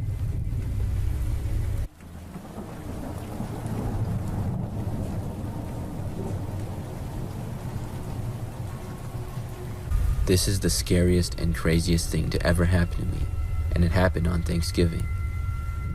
It was when I was about 18 or 19 years old, and my family was hosting Thanksgiving at our house. I would say in total there was about 15 people there, mostly my cousins, aunts, and uncles. We had lots of food, and it seemed to be another great Thanksgiving. By about 9 p.m., a few people had left and gone home, and I was sitting on the couch watching football. All of a sudden, out of nowhere, the power in our house went completely out, and everything was pitch black. It was strange because it wasn't storming or anything. Then we started hearing these loud bangs at the front door. It was pretty frightening, and I slowly got up and left the room to look out the window to the front door. There were several men standing there right at the front door, wearing all black with ski masks. As soon as I saw this, I immediately jumped back. Then they started banging on the door once again. My dad went towards the door, and when he saw the men, he ran to go get his gun. The banging got louder, and then one of the men ran over to the window and started banging on it. The rest of the people at our house all started going upstairs, and I know I heard someone say they were calling the police. My dad came back down and showed his gun in the window and yelled out he was about to shoot them all. I thought he was crazy for doing that, but it ended up working. The men all ran away, and within another 5 minutes, the cops had arrived. They stayed for a while, and eventually, my dad was able to get our generator working, which restored our power for the night. It turns out they had cut one of our power lines. It made for a crazy Thanksgiving night.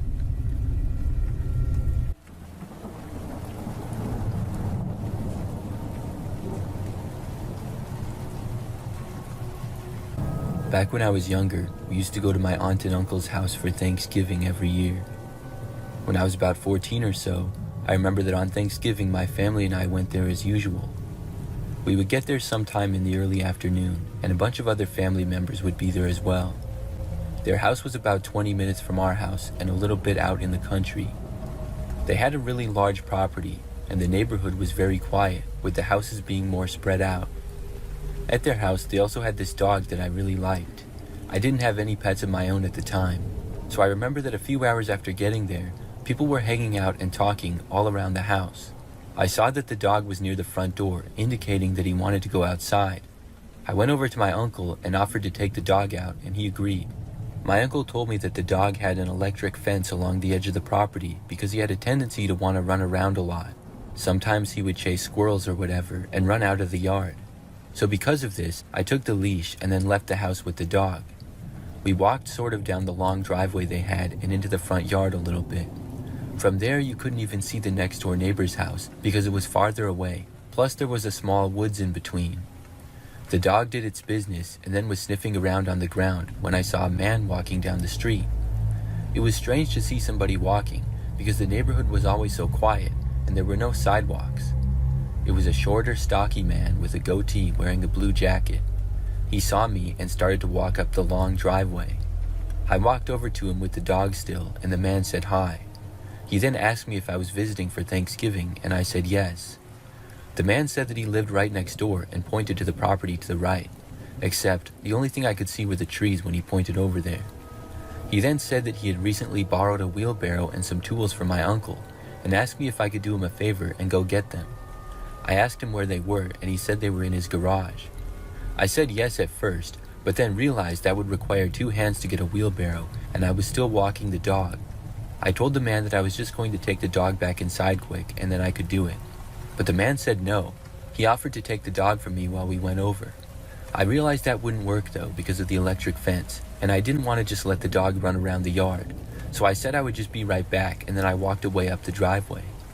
Then I went back inside with the dog and saw my uncle standing talking to someone not that far away. I figured that I would tell him about the neighbor before I went back out. When I told my uncle, though, he looked confused and asked me which neighbor. I pointed to the direction, and my uncle said that those neighbors were out of town for Thanksgiving. He also told me that he hadn't lent a wheelbarrow or tools to anyone. He then asked me to describe the man, and my uncle said that he didn't know of anyone who lived nearby matching that description when I did, and it certainly was not the homeowner of the house next door. My uncle was now very curious and decided to go outside and see the man. I went back outside with him, but when we got out there, the man was gone. We walked to the end of the driveway and out into the street. The street was completely quiet and empty though. We then walked down the street to the direction of the house which the guy had pointed to. My uncle said that a husband and wife lived there, and they told him that they were leaving for a week. When we arrived at their driveway, we actually walked up it. This driveway was also very long, but we noticed that the garage door was wide open. My uncle walked up to it and called out, asking if anybody was there. However, there was no response. But he came back soon, saying that some of the things appeared to be messed up. I guess my uncle knew most of the neighbors pretty well, and he knew that the guy who actually did live there kept things pretty neat. We walked back over to my uncle's house, and then he called the police. When they came out, they found that the garage door had been pried open, and some things were messed up, but nobody was located. We didn't see that guy for the rest of the night. Looking back, I'm really glad that I didn't go with the guy. I have no idea what could have happened. I'm glad that I told my uncle when I did, and I hope that man was eventually located.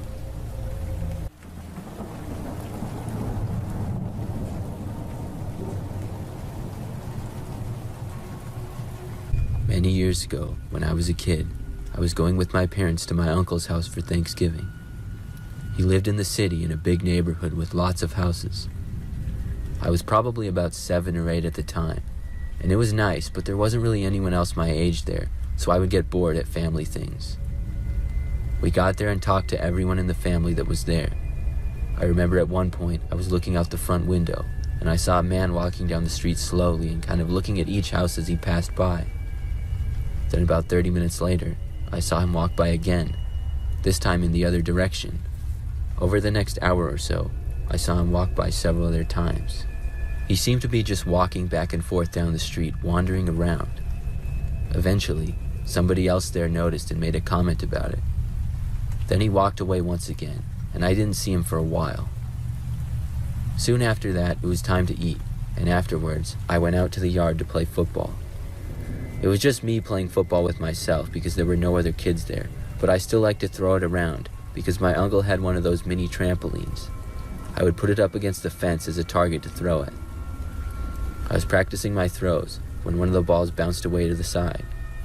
When I went to get it, I saw it was next to a thick bush, and hiding in the bush was the bald man. I freaked out and ran all the way back inside, screaming. I ran to my parents and told them what had happened. They went outside, but the man was gone by then. My uncle looked around his yard, then walked up and down the street for a bit, but we figured the man had to be scared off. A few hours went by, and most people went home. It was just me and my parents and my aunt and uncle chatting in the kitchen.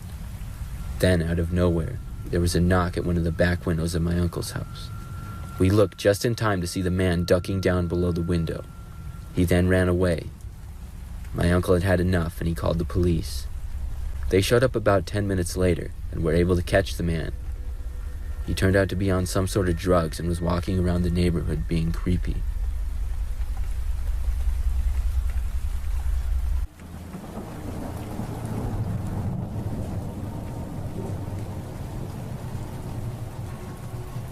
This story happened when I was in college. I was a graduate student living on campus about an hour away from my parents' house. When the week of Thanksgiving came, I went home after classes on Monday. We had the whole rest of the week off, so I would be staying at my parents' house for a little while. When I got back home, the second day, during the night, I was sleeping in my bedroom when I was awoken. Now, my bedroom is on the first floor, and it's on the front side of the house. It was the middle of the night, and I thought that I heard the sound of a knocking on my window. It was really creepy. I sat up in bed and looked over to the window. There was a curtain covering it, so I couldn't really see anything. I did not hear the knocking again, so I got up, walked over to the window, and looked out of it. When I looked around the yard, everything seemed fine and I didn't notice anything. I still didn't know what made the sound though. I went back to my bed and sat down, still looking in the direction of the window. That's when I saw something move past the window only for a brief second. I couldn't see any details because I really just saw the shadow from the other side of the curtains, but somebody had definitely walked past outside. I got up again, ran over to the window and looked out. Whoever it was gone again. I glanced all around the yard of what I could see, but I never saw anything at all. I went back to my bed again and sat back down and didn't see anything for the next few minutes. I didn't know exactly what was going on. After it seemed like things were back to normal, I tried to go back to sleep again. I laid down and closed my eyes. A few minutes later, when I was starting to fall asleep, I heard knocking again on the window. There was no mistaking it. I sat up and saw that somebody was right outside. I couldn't tell who they were because my curtains were still closed. I could just see like a silhouette of their figure. It looked to be a man. Then I heard what sounded like a faint laughter coming from the other side of the window. It was really creepy. I turned on all of the lights to my bedroom and then saw the guy finally moving away. He left my sight, and when I got to the window, he was gone again. Somebody was definitely messing with me, but I didn't know who or why. I stayed up for quite a while before finally was able to go back to sleep. The next day, I told my parents about it. We were unsure of what could be done. There were no signs of an attempted break-in. I couldn't even give a description of the man. We just hoped that it wouldn't happen again. The next day went by as normal, but that night I stayed up late watching TV in the living room with my parents. It was a little bit after midnight when we all heard a noise coming from the other room. We all got up at once and went over to a window. From there, though, we couldn't see anything. We heard the noise again. Now it was more clear that somebody was hitting my bedroom window. We called the police and then moved as far to the other side of the house as we could. We heard another noise. After that, things were quiet for a while. The police arrived really fast, though. When they got there, they found a man hiding in our backyard. None of us knew who he was. The guy had been trying to break into our house through my bedroom window. The window hadn't even broke, though, but there were some marks on it. I'm really glad that he didn't get in. I'm also really glad that I was not in my bedroom at the time, but with my parents in the living room. It had to be the same guy who had been there the night before. Since this happened, every year when I go back to my parents for Thanksgiving, we joke around about it. At the time, it wasn't so funny though, and I'm really glad that everyone is okay.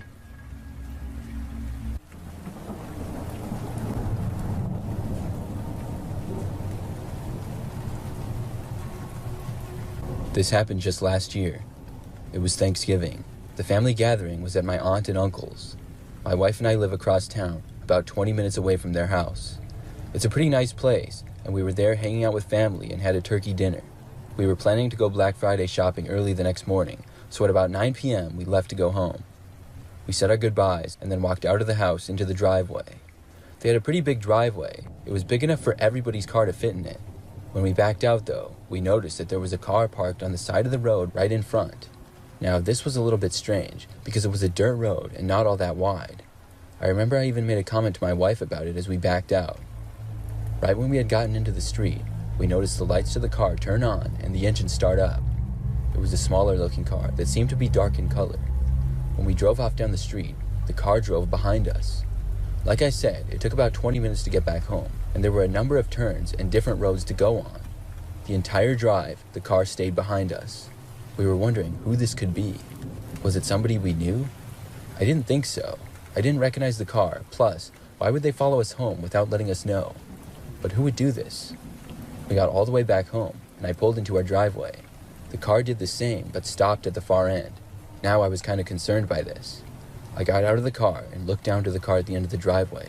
I could see inside of it for the first time, and there appeared to be a man in the driver's seat. When I was standing in the driveway facing him, the guy shut off his car and got out as well. I saw he was sort of skinny, wearing a red shirt, black pants, and a hat. He immediately started yelling at me and seemed really angry, but I really couldn't tell exactly what he was saying. It seemed like he was just kind of yelling stuff.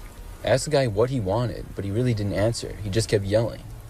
He was standing by his car for the most part, but took a couple of steps closer to me. I warned the guy that I was going to call the police. At first, he didn't seem to care, but within a few seconds he stopped and then got back inside of his car and started the engine. My wife and I walked inside after that as we saw him driving away. We both got inside, but no more than 5 minutes later, there was a banging at the front door. It was loud and aggressive. I looked out the front window and saw that the same guy was now back. I surely was not going to open the door to him. He kept banging on the door and then tried opening it. I didn't hesitate and called 911. The man was persistent and kept banging on the door and trying to open it, and eventually he moved to the back of the house and started banging on random windows. He also tried getting in the back door, which also was locked, thankfully. I was getting concerned that he would be able to break in until finally the police arrived. They were able to find the man pretty quickly. I never knew where the guy came from though, why he followed us home, or what he wanted.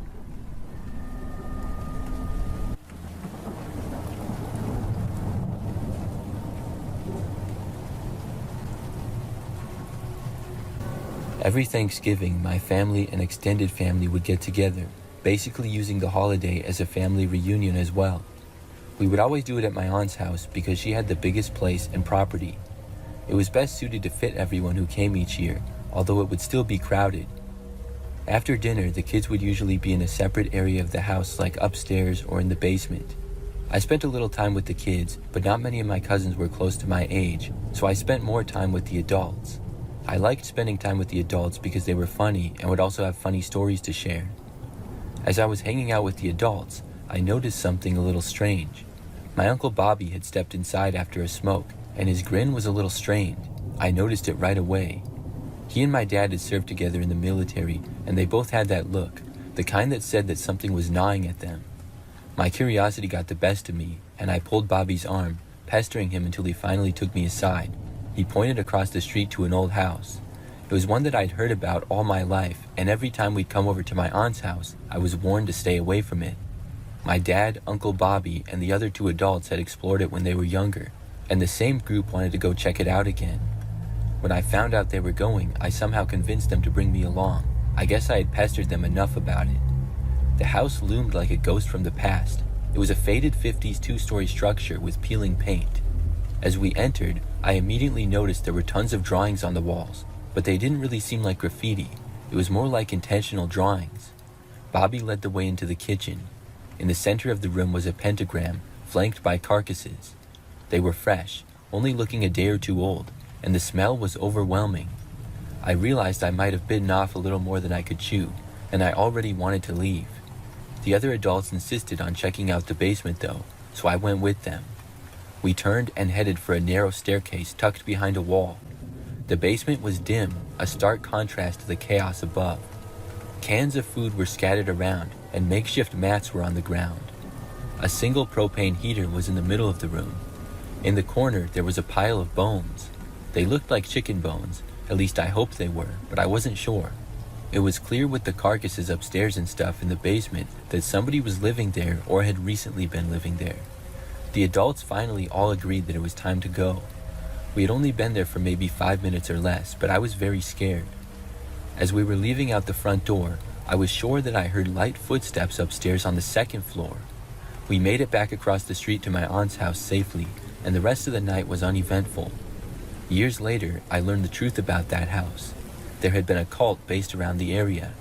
They used to break into farms and steal small livestock to use for their rituals. But apparently one of the women in the cult had recently run off the rails and started to abduct people in and around the area.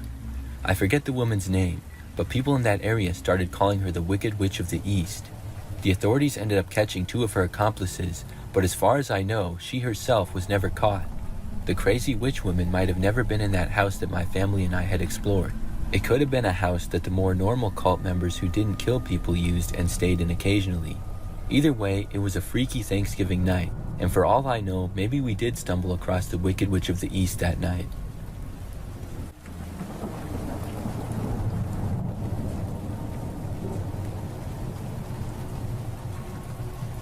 This story happened to me many years ago when I was about 12. My family went to Thanksgiving at my grandmother's house every single year. There was quite a few of us that would be there, and we would always watch football and have a big turkey. I remember this year, it was about 3 p.m. and it got kind of crowded inside my grandmother's house. My younger brother and I decided to go outside and walk around. My grandmother had a pretty big property that had some woods on it on either side of the house. She definitely lived more out in the country, so the houses were a lot farther apart. My younger brother and I just kind of walked around the yard. It had snowed a little bit, so the ground was a mix of white snow and the green grass. We ended up wandering off through the side woods a little bit, but then we noticed someone. There was a man standing there about 50 feet away. He looked to be fairly young, but was definitely an adult. He was wearing a t-shirt and sweatpants, which I found strange because it was pretty cold outside. When he noticed us, he waved. Then he called out hi to us in a friendly voice and began to walk over. When we got over to him, he introduced himself and said his name was Oscar. He told us he lived next door, and then pointed over. We could see a house through the trees that he was pointing at. He asked us what we were doing out here, and we told him that we were there for Thanksgiving. The three of us chatted for a couple of minutes about basic stuff, until finally I said we should get back. The man then told us he needed some help getting his new washing machine from his garage into his house, and asked us if we would help. I really didn't feel comfortable doing it, and I also didn't want to, so I told him I'm sorry, but no thanks. Then me and my brother started to walk away. The man said he understood, and then started to walk back up to his house. We went through the woods, which took us about 5 minutes to get back. When we had just about made it back, I was sure I heard someone walking behind us at a pretty far distance. I turned around, but I didn't see anything. My brother and I made it back inside just in time for dinner. As we sat down, our grandmother asked us how it was out in the yard. We told her how we had talked to the next-door neighbor. She looked surprised when we said this, and asked us which neighbor. We pointed in the direction and said the house next door. She told us that the house over there was vacant, and nobody had lived there in about a year. When she said that, it gave me the chills. I was so glad I said no to helping the man.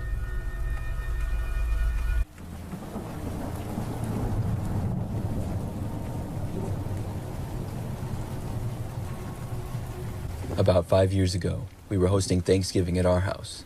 It was my wife, our 2 kids, and me who lived there.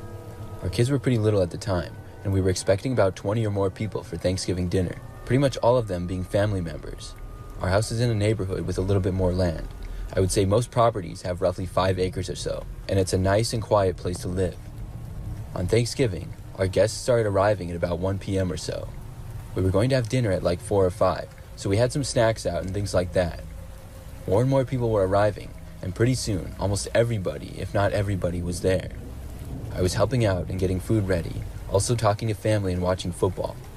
At one point, there was a knock on our front door, and I went to go answer it to let whoever was there in. When I got to the door, no one was there. I stepped outside and looked around. Our driveway was full of cars, and there were even some cars parked out in the street in front of the house, but I didn't see anybody. I hadn't taken all that long to get to the door either. I asked if anybody was there, but still got nothing, so I just went back inside after that. Before long, all of the people that we were expecting were there. But once again, after this, I heard another knock on the door again. When I went to answer it, there was nobody there. Now I was a little bit confused, but with everything going on, I quickly forgot about it. About an hour later, some of the kids that were there, as well as a few adults, wanted to go out and play some football. It was pretty good weather, a little chilly, but not too cold at all. I went to the closet right in front of our front door to get my coat, and when I opened up the door, I saw a woman, but not anybody that I knew. It was like she was hiding in there, and she had on a winter hat and looked at me with an angry face. I was sort of in shock, and just stood there for a moment, unable to speak. The woman then emerged from the closet and ran past me, headed upstairs, which was only a couple of feet away. She ran out of there so fast. Nobody else really saw this, and I went around asking if anybody knew who she was. Pretty soon, everybody at the gathering was talking about who this woman could be. Thankfully, nobody was upstairs when she ran up. Not anybody there knew her, and I took a couple of steps up the stairs and yelled, asking who she was and why she was in our house. She didn't answer, though. I told her that she needed to come down and leave out the front door or I was going to call the police. Still nothing, so that's exactly what I did. I stayed by the stairs in case the woman was going to come back down and made sure that nobody else went up or anything like that. For the most part, everybody stayed away from that part of the house and in the living room, dining room, and kitchen. About 10 minutes later, the police arrived. When they did, I told them what had happened and they went upstairs. They were up there for a while, and when they came back down, they said that the woman was no longer there and they thought she had jumped out of a window. I went upstairs and saw that a window in one of the bedrooms was wide open. The police guessed that she jumped out. The distance to the ground in that area was really not all that high, and it was a doable jump. The police went outside and searched the property a bit. We had a large yard with a bit of a woods, but unfortunately, they never found her. They left, and we went back to our Thanksgiving get-together. Thankfully, we never did see the woman again. I've always wondered, though, who she was and what she was doing.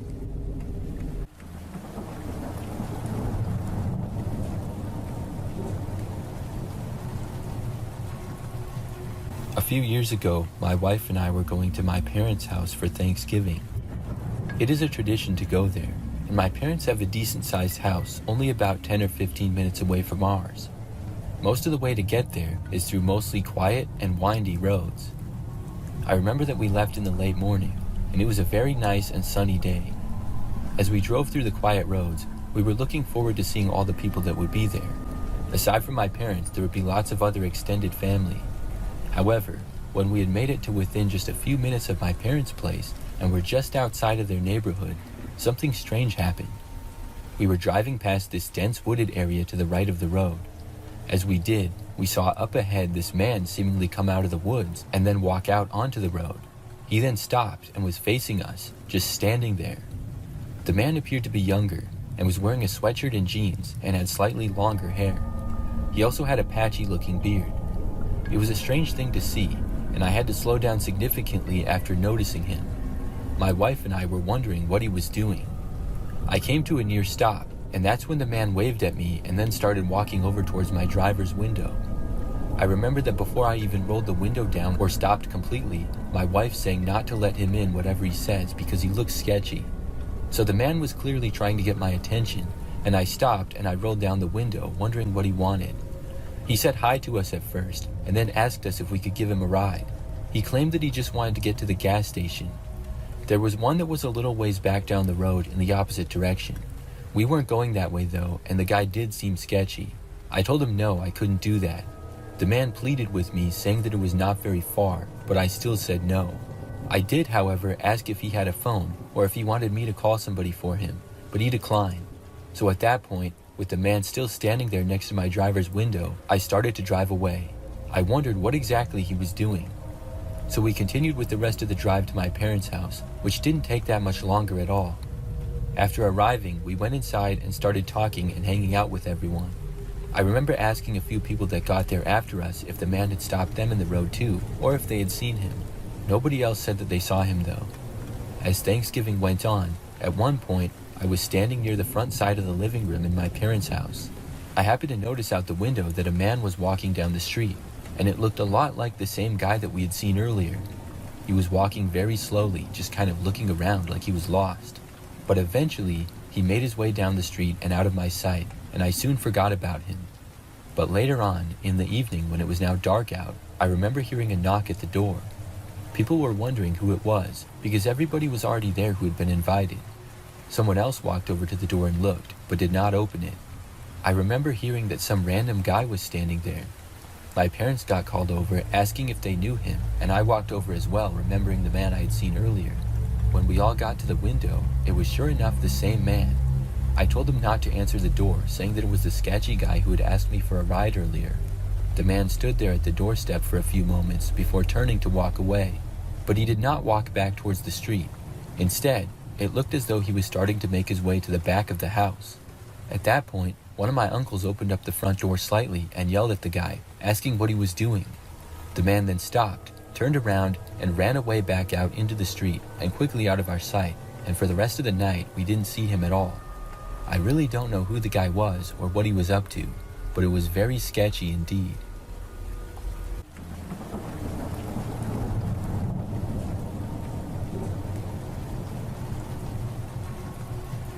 This story happened back when I was 19, my brother was 16, and my sister was 14.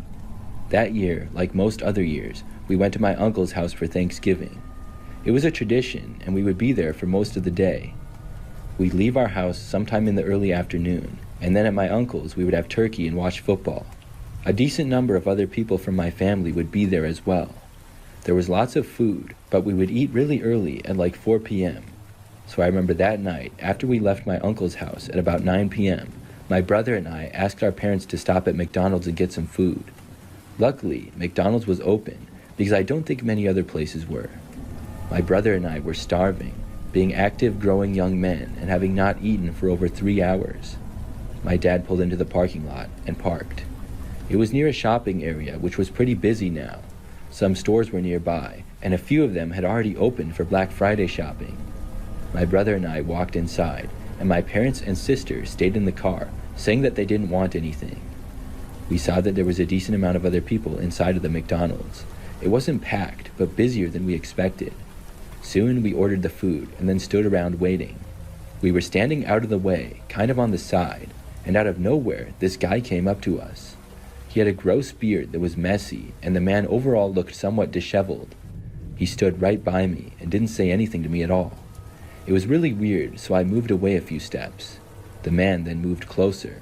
My brother and I then moved to the whole other side of the restaurant. At first, the man did not follow, but after like 10 seconds, he came over to us and just stopped there. Finally, we heard our number being called, and we walked up and got the food. Then we headed to the exit. The man walked faster than us and stood in front of the doors, blocking them. We didn't know what this guy's problem was. We stopped and asked him to move. He didn't and ignored us. My brother asked him what his problem was, and the man still said nothing. I moved past him, slightly bumping the guy, but I was able to get around him. As I did, I told him to leave us alone. The guy then started walking behind us as we left the restaurant. My dad had parked our car in sort of the back corner of the parking lot. It was the only car in that particular area. When the guy saw us headed there, he took off and started sprinting past us. We were hoping that he would run away out of the parking lot, but instead, the guy stopped right in front of our car. My brother and I realized that we couldn't go there anymore. We saw the man start to knock on my dad's window. My brother and I were standing just a few feet in the parking lot. I called my dad on the phone and told him to drive to the Walmart parking lot and meet us there by the entrance doors. I told him that the guy seemed to be crazy. Then my brother and I took off running and went out of the parking lot towards Walmart. It was a short distance away and would only take maybe 2 or 3 minutes to run there. My brother and I were pretty fast and made it there all right. The guy didn't chase us either. My dad drove away from the weird guy, and I'm not sure where he ended up going, but my parents and sister soon arrived at the Walmart. We got inside the car, and the man was nowhere in sight. After that, we were able to drive home safely. I'm not sure what that guy's problem was. I would guess he was on drugs or something, but he just wouldn't leave us alone. I'm glad that we were able to get away from him.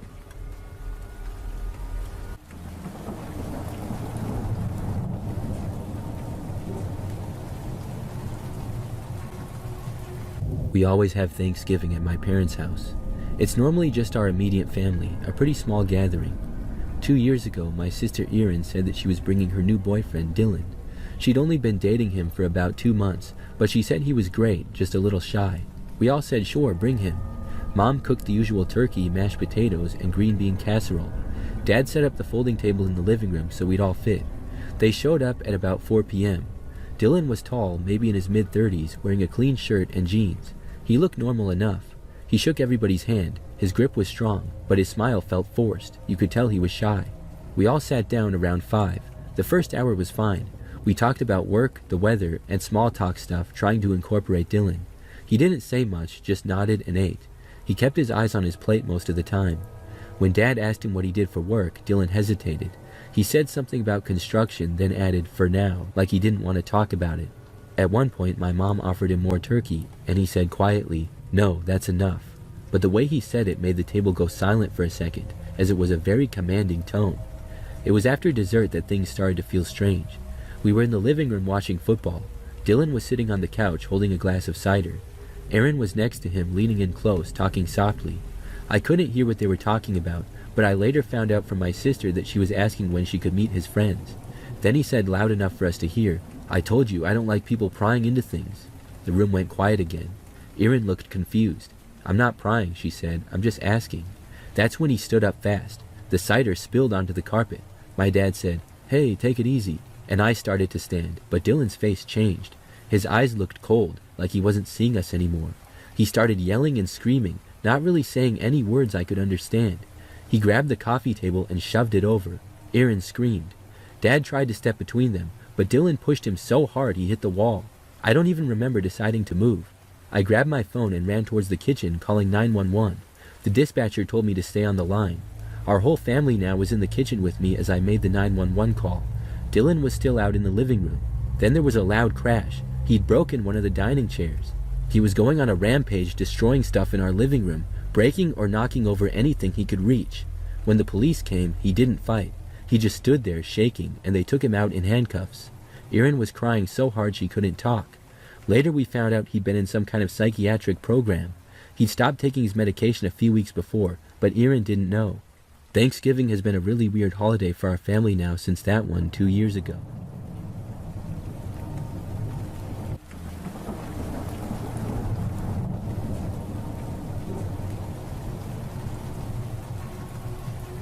When I was a kid, we used to have the whole family over for Thanksgiving. One year, we were cleaning the house the night before Thanksgiving, and my parents were cooking some of the pies. It was a great smell throughout the house, but I was busy taking things from upstairs and putting them down in the basement so there would be more room for everyone up there. Our basement wasn't finished, but we had a lot of things down there, and even an area with a rug and a TV where we would play video games sometimes. My mom asked me to bring up a couple extra chairs that we also kept down there. I went to the back corner behind the stairs where they were. It was the creepiest part of the basement in my opinion because it was just way back and in the corner. As I reached a chair, I thought I heard a noise behind me. Then, about 6 feet to my right, next to a large box, I saw a person slowly crawl from behind the box to behind the refrigerator that was next to the stairs. I couldn't believe what I was seeing. It looked like a man with long hair and baggy clothes. My first instinct was to run, but I knew that I would have to run past the man if I wanted to go back upstairs. So I did what the next best thing in my mind was, and that was to hide behind the chairs. I wanted to get back upstairs, but as far as I knew, the man was still behind the fridge. I waited there for what felt like an eternity. In reality, it was probably about 10 minutes. At last, I heard the door to upstairs open, and at first I was scared until I heard my mother call out asking to me what was taking so long. This made me feel a little more confident, so I walked out, and as I was talking to her, I said I would bring it right up. I grabbed the chairs and made my way upstairs. But to my surprise, when I got to the fridge, the man was gone. He must have somehow went somewhere else. I went back up the stairs, and as soon as I was completely up, I slammed the door shut and told my mom there was a man down there. When my dad heard this, he went downstairs to look around. He came back up about 5 minutes later saying there was nobody down there at all. I even went back down with him, and we couldn't find anyone. I felt crazy and as if I was imagining things. I thought maybe somehow the man had left, but I knew he wasn't down there anymore. I went to bed that night, still unsure of what had really happened. When I woke up on Thanksgiving morning, I went downstairs. I noticed I was the first one awake, so then I went to the basement door. When I did, I saw the door was wide open. The front door to our house was also unlocked. When my parents got up, we all went downstairs to look around and saw nothing. Whoever was down there must have left in the night, and I no longer felt crazy. I did, though, feel a lot more creeped out. But how they avoided us the first time we went down there, I will never know.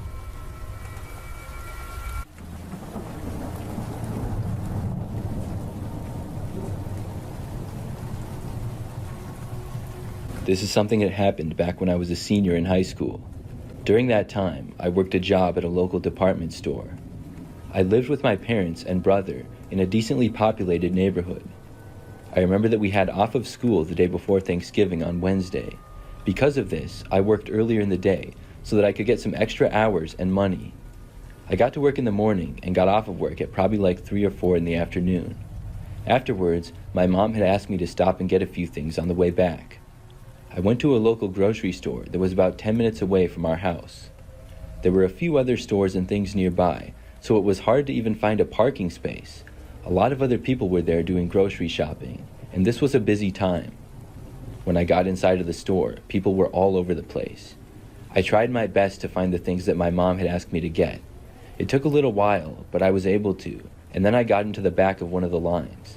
I think there were about 4 or 5 check lanes that were open, and there were a bunch of people in each line. I had never really seen it this busy before. Finally, after waiting in line for a while, it was my turn. I checked out and then headed home. I got maybe 4 or 5 items, and it had taken me about 30 minutes. That's how busy it was. When I got back to my car in the parking lot, I left and started driving back to my parents' house. The drive back would just be taking one road for a few minutes, and then turning once to a quieter road, before ours. The roads were pretty busy on the way back. When I finally turned onto our street, I remember a car turning right behind me. Our street was generally pretty quiet, but other cars driving down was not out of the ordinary. When I got to my house, though, I pulled into the driveway, and the car that was behind me pulled in too. This made me feel nervous, and I wondered what was going on. I just remembered the car being a dark-colored sedan and very average-looking. But then the car started backing up and turned around. They must have just been using our driveway to turn around and then go back the other way. But it was still kind of weird. Why not turn in any of the other neighbors' driveways? Why follow me into mine? Either way, they were gone now, and I felt much better as I saw the car start to go out of sight. I got out with the groceries and went inside the house. I gave them to my mom, who was already starting to cook. We were going to some other family members for Thanksgiving the next day, and everybody was bringing a few things over. I don't remember exactly what my mom was making, but I think it was some kind of pie. After getting home, I went into my room and finished my homework, and then for the rest of the night hung out with my family. We all went to bed and could sleep in a little bit the next day because it was Thanksgiving and none of us had work or school. However, for some reason, I woke up much earlier than I had planned. I remember opening my eyes and looking at my phone to see that it was 6-something in the morning. The sun was just starting to rise. I was really thirsty and sat up to get a drink of water. As I was doing so, there was a window right next to me, and I opened up the blinds a little bit to look out. When I did, I saw a car parked on the side of the road, kind of in front of our house. This was really weird. We rarely, if ever, had anybody parking out there. And if they were going to a neighbor's house, there was plenty of space to park in front of the other houses. This was the only car that I noticed parked on the side of the entire street also. It just looked really suspicious. The car was a black sedan, and it was the same as I had seen the day before, but in my head, I hadn't remembered that yet. The closer I looked, I saw that there was nobody inside of it. Now I was really interested in what was going on here. Instead of closing my blinds and going right back to bed, I stayed up a bit and kept watching. About a minute went by of nothing. Then, all of a sudden, I saw a man come walking from what appeared to be the side of our house. He was wearing a winter hat and a dark-colored jacket. I couldn't tell what he looked like, and I had no clue what he was doing. He walked through part of our front yard and then back to his car. He didn't get inside of the driver's seat, though. Instead, he went to the back door of his car. He opened it up, and it looked like he was getting something from inside, but I couldn't tell what. He was there for like a minute. Then he closed the door and turned around. He was holding like a really small duffel bag. At least that's what it appeared to be. It was kind of hard to tell, though, because it was still a little bit dark out and he was far away. He took a few steps and then appeared to look right in my direction. When he did, he stopped. I realized that he could see me. There was a small lamp in my room, and it was dim, but it still provided light, and if my blinds were open like they were, you could see inside. I quickly closed them and then ducked down. I didn't know what was going to happen. Just seconds later, though, I heard the sound of a car door closing. I carefully lifted the blinds just a little bit and looked out the window. I saw the car quickly driving away. Whoever that guy was had left. Now I was wide awake and couldn't go back to bed.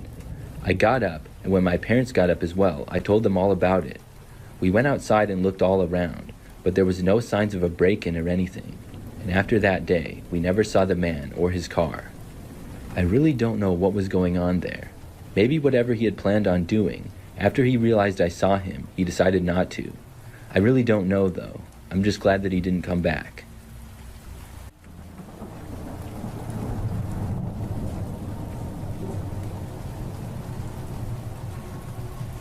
I was about 15 at the time when this happened, and we always had huge Thanksgiving parties. There would usually be around 30 people cramming into our house. It wasn't your typical Thanksgiving. After dinner, there was drinking, smoking, loud music, and lots of noise. This Thanksgiving, I sat in the kitchen with some friends.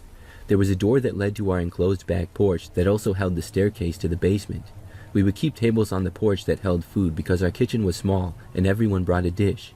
As I said, I was sitting at the kitchen table with friends when I saw a man wearing blue jeans and a red silk top come up the basement stairs. At first, I thought he was a friend of one of my uncles. "Hey, what are you doing in the basement?" I asked. The man said nothing. He came walking towards me, and just then my grandma yelled aggressively, "Who are you?" Before the man could answer, my dad and 3 uncles had spotted this man. My uncles are generally aggressive and protective people, so when they heard my grandma yelling at this man to get out of our house, they instantly rushed towards him. They started beating him, yelling at him as he finally turned and ran for his life. They definitely landed a few shots before he took off. His nose was bleeding and his lip was bleeding as well. He managed to get outside into the yard and start running, but we had a German Shepherd, and she was out there and attacked the man. He was screaming, trying to get over the fence as my uncle's dad and the dog all chased after him. Finally, the man fell over the fence and escaped into the night. I ran back into the house, and the amount of blood on the porch was crazy. My mobster protectors came in about 15 minutes later and all laughed. They never called the cops. It was discovered the man had broken through a window in the basement and had rooted through some stuff down there.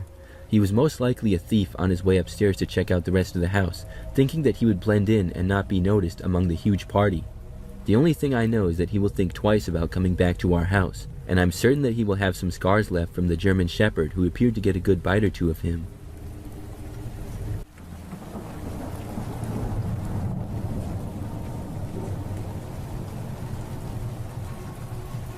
When I was younger, we used to go to my Uncle Rob's house for Thanksgiving. He lived about 30 minutes away, and I'm not sure what year this was, but I was maybe 12 or 13. I remember that my brother, sister, and parents left our house on Thanksgiving morning to go to my uncle's. After leaving our house, we got onto the roads, and things were pretty quiet. For the first part of the drive, everything was fine. It was about halfway through when my dad mentioned the car behind us. He was like, "Why is this guy following me?" At that point, we all looked behind us at the same time. There was a smaller SUV, silver color, that was behind us on the road. To that point, we had made maybe 3 or 4 turns. Apparently, it had been following us almost since our house. I hadn't even noticed. None of us had an answer. I thought that maybe it was just a coincidence. The car behind us was not right up on our bumper or anything. We also couldn't really tell who was driving at all because they weren't close enough. We kept going towards my uncle's. My uncle lived in a quiet neighborhood where the houses were pretty far spread out. I thought that there was no way this car behind us would keep following us there. But as we kept going, the car remained back behind us. We made several more turns and soon got into the city where my Uncle Rob lived. The car was still there. At that point, we thought that maybe it was another one of our relatives also going to Rob's. We didn't know all the other kinds of cars that our family drove, so it was possible. Still, we were all very suspicious. When we finally got to my uncle's street, we now were driving much slower. The car was still behind us, and it stayed back at about the same distance as before. When we got to my Uncle Rob's driveway, my dad was considering to keep driving and try to lose the guy, but we ended up just pulling into the driveway. The car behind us kept going down the street and did not pull in after us. This was a relief. After getting to my uncle's, we went inside of his house. He had a big house and a big yard as well. That's why most of our family gatherings were held there. When you were inside of his place, there was not really a good view of the street out front, but you could see it a little bit if you were looking. I remember that a few of us, including myself, were in his living room watching football on TV. I was sitting on the far side of the room, right by the window. Occasionally, I would look out. At one point, I saw the same car that had followed us, driving by the opposite way, very slowly. We all had just chalked it up to be a coincidence. Maybe somebody who lived by us was going to one of my uncle's neighbors, or lived there. I found it interesting, but still not a big deal. Then, maybe 5 minutes later, I saw the car again. It was driving from the direction that it had gone minutes before. This time, it was going extremely slow. Then it came to a stop, just past my uncle's driveway. The car was stopped for maybe 30 seconds, and then it slowly drove away. I found this to be really odd, and I was the only person who noticed it. I got up, went and found my dad, and then told him about it. He found it interesting, but the car had driven away again, so there was not much that we could do. I went back to my seat in the living room, and we kept watching football. I got distracted, talking to a lot of people and stuff. Soon, we had Thanksgiving dinner in the dining room. After that, some of us went back to the living room to watch more football. By now, the sun had set. I was sitting in the same chair that I was at before. At one point, I thought I saw something from outside. It was hard to see anything because there weren't really any lights out there. But when I looked over, I was sure that I saw a man. He had gone behind a tree.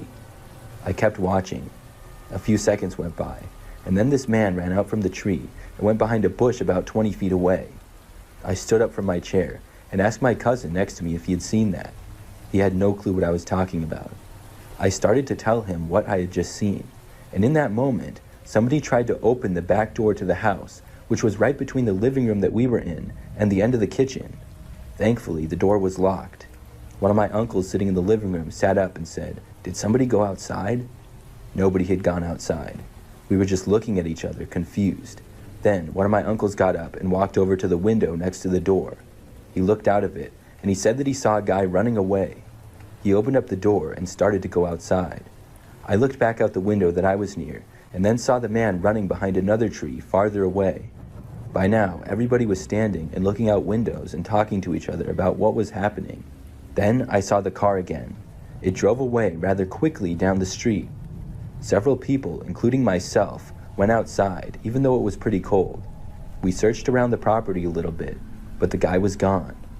For the rest of that night that we were there, the man didn't come back. I didn't see the car either.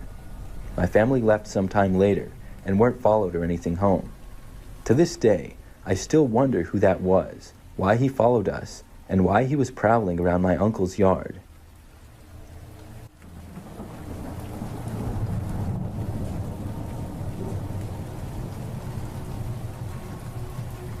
Back when I was in college, I would go home each year for Thanksgiving. I remember that we were going to my grandparents' house along with a bunch of other family members.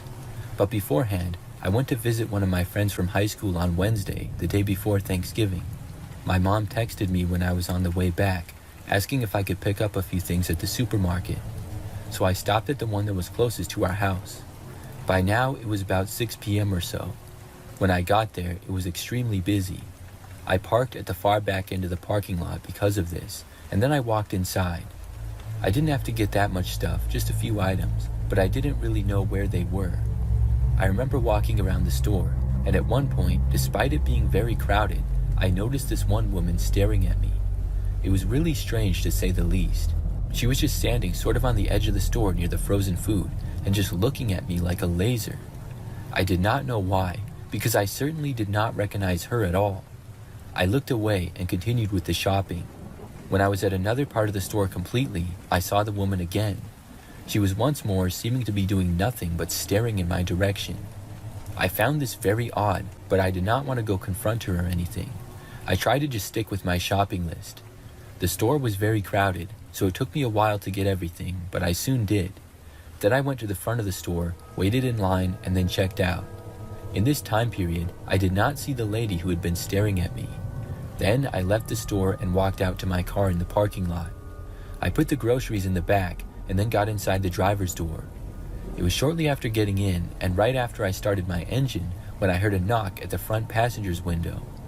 I looked over to find the same woman who had been staring at me from the store. She was knocking on my window like she really wanted to tell me something, so I rolled it down, curious as to what she wanted. I was thinking that maybe I would get an explanation as to why she had been staring at me. However, the woman then held up a $20 bill and said that I had dropped it. I was very confused and pretty sure that I did not drop a 20 at all. I asked if she was sure, and she said yes, and she had seen me dropping it in the parking lot. I didn't even think that I had any 20s on me, and I never really carried much cash. By now, I was 99% sure that she was lying. I said no, I did not drop a 20, and by now the woman was holding the bill inside of my window to hand it to me. I did not take it though. I told the woman that it wasn't mine. Her head was basically inside of my car, and her hand was just a couple of feet away from me as she leaned in. After I told her that it wasn't mine, she did not back up though. Instead, the woman then started to crawl inside of my window and into my car. It was very strange. However, she was small and petite and was able to fit. In a quick decision, I just turned the keys back, shutting off the engine. Then I took the keys out of the ignition. I then left my car and started walking away. The woman got inside of my car, and I walked a distance back and took out my phone to call the police. As I stood there and watched my car, about a minute went by before I saw the woman get out and then run away. After that, I returned to my car, went inside and locked the doors and waited for the police. They came out, but the woman was gone by the time they got there. I told them what happened, and I really don't know what the woman was trying to do. She didn't steal anything from inside my car, although I didn't really have anything worth stealing. I think she was probably going to try to steal the car itself, or else make me drive her someplace or something. Really, I have no idea.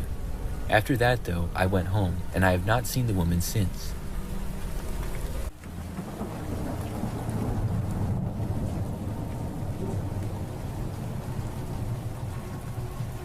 My name is Rachel, and this story happened just last year when we were hosting Thanksgiving at our house. I live in a 2-story house with my husband, and we were going to be having about 20 people over. We were mostly prepared for all of the guests, and had done some shopping for food and things earlier in the week. We had cleaned the house, and people were supposed to start arriving at about 1 o'clock in the afternoon. At about 11 a.m., we realized that we did not have enough drinks. We were not sure what to do at first, with all the stores being closed for Thanksgiving, but there was a chain of gas stations that was open 24/7 and had a good variety of things. We realized that we should be able to quick go and get some there. I sent my husband out to go buy them, while I started to prepare some food. A few minutes after he left, I had a few minutes, and I went downstairs into the basement to get some extra folding chairs. We would need them for the number of guests that we were expecting for dinner.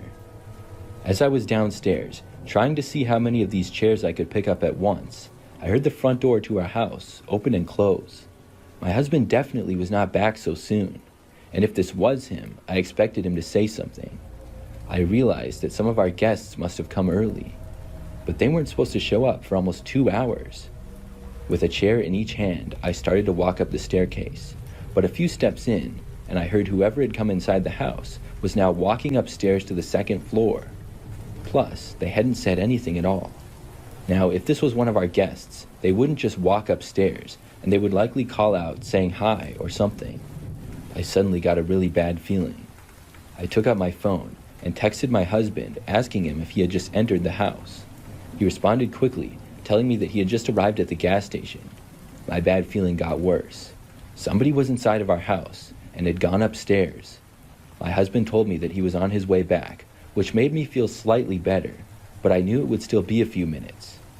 There was still a slim chance, though, that it was family or a neighbor. We were pretty friendly with our next-door neighbors, and they had come over a few times. They weren't the type to just barge in, though. I quietly went upstairs from the basement, and then opened up the door at the top of the stairs. I took a few steps into the hallway, when I heard somebody starting to come down the stairs. They would soon be in my sight. I had a really bad feeling, and I didn't want whoever it was to see me. I quickly ran back down the basement stairs, and when I got downstairs, I went into the bathroom off my husband's man cave type of room. Then I locked myself inside of it. Minutes went by, and inside of the bathroom, I couldn't hear anything that was going on upstairs. My mind was racing, and I was starting to panic. All of a sudden, out of nowhere, I heard footsteps coming down the basement stairs. I knew that my husband wasn't home yet. I went to the back of the bathroom, as far from the door as I could. The footsteps seemed to go right over to the bathroom, and then they tried opening the door. I had locked it, and after it didn't open, there was a light knock on the door. I didn't move, and whoever was on the other side didn't say anything. Several seconds went by. Then my phone vibrated. It was my husband letting me know that he was back. I told him that somebody was in the basement, and then I dialed 911. I didn't hear whoever was at the door walk away, so I knew that they were still right on the other side. When the 911 operator answered the phone, I told them that somebody was in our house. As I was on the line with them, I heard my husband's voice from the top of the stairs. He shouted, asking who was down here. I heard whoever was on the other side of the door run away in another direction. At that point, I just bolted for the door, opened it up, and sprinted for the stairs. It had to be the fastest that I ran in my life. I went all the way up the stairs and made it to my husband. I told him that I called the cops, and we both left our house and went outside to my husband's truck. We waited in the truck in the driveway for the police to get there. They arrived about 10 minutes later. After entering and searching our house, they were able to successfully locate a man. They left the house with him, and he was one of the creepiest guys I had ever seen. To that point, though, I had never seen him before and didn't recognize who he was. We were just happy that he was found. Apparently, he had been hiding behind our basement couch. I'm not sure why he was there, or if he thought nobody was home when he went inside, but that was one of the most terrifying experiences of my life.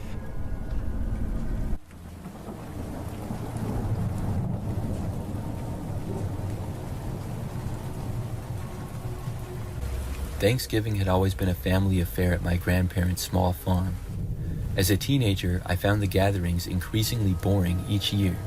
I was not interested in listening to adults talk about things which I found boring at the time. After an early Thanksgiving dinner, I felt restless and announced to my parents that I was going to wander the property. I just wanted some time to myself outside of the house. Eventually, I arrived at the old barn on the property. My grandparents didn't use it much anymore, and it was mainly used for storage. The barn door was old, but surprisingly easy to open. My grandparents never locked it since there wasn't anything valuable inside, I guess. Inside the barn, it was pitch black, so I had to use my phone's flashlight. The light illuminated tons of old tools and cobwebs that clung to the rafters.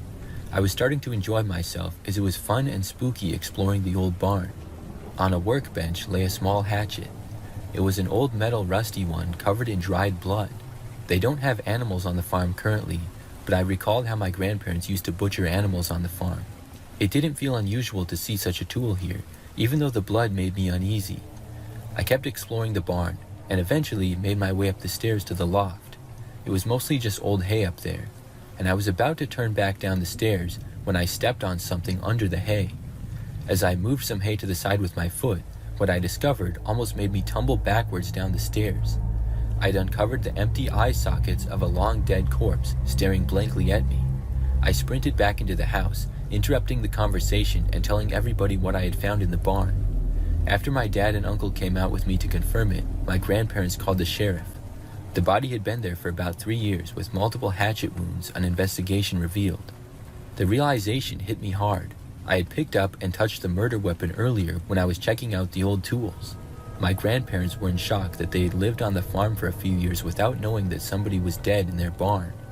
They couldn't identify the body other than that it was a man, and the investigation dragged on, but no leads surfaced.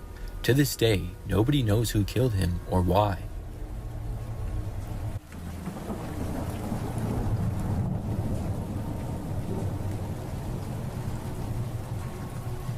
Something really crazy happened to me one time the night before Thanksgiving many years ago.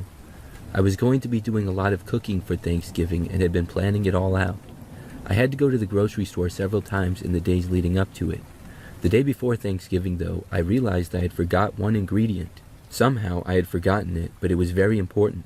I needed to get it, so that night I told my husband that I would be right back, and I left for the local grocery store. It's a pretty average-sized store, and it has anything you could need. When I got there, I went inside, and it was extremely busy. I wasn't surprised about that, but luckily I only needed one thing. I started making my way through the store, which was kind of challenging with all the people. Soon I was in an aisle where I thought I would find what I needed. I looked around for a couple of minutes, and I finally found it and picked it up. At that point, I was kind of in the back corner of the store. It wasn't the very back, but it was one of the last aisles. Before I could start walking to the front, though, a random guy approached me. He told me to stop and said that he needed to talk with me. The way that he was talking made it sound like either he worked there or he was trying to be all professional. He was just some random guy. I asked him what he was talking about, and he said that I needed to come with him. He said that he was a secret shopper and he worked for store security. Then he said that he saw me shoplifting, which I could not believe. I said that there had to be a mistake because I never did anything. At that point, I was very confused. I wasn't completely sure if he had me mixed up with someone else or if he was full of crap or what. But I knew that there was no way anybody could think that I had shoplifted. The only thing I touched the whole time was the item that I had in my hand that I was going to buy. I had never put it in my coat or anything. When I tried telling the guy that I didn't do anything, he said that I could tell my side of the story later on. He said in the meantime I had to come with him, and there was no arguing that. He said that we had to leave the store out of a back entrance. Then he started to walk further towards the back, encouraging me to follow, but I didn't. I said I wasn't going anywhere. It seemed too crazy. I told the guy that he could look at the cameras and that would prove that I was innocent. He said that I could argue it another time. In that moment, I saw another store employee starting to walk by. She was not looking at me and did not seem to know what was going on with the shoplifting situation. I walked up to her and asked her if they had store cameras. She stopped and looked confused for a moment before saying yes. I turned back to the guy to try to tell him to look at them again, except the man was now gone. I looked around and saw him walking away quickly.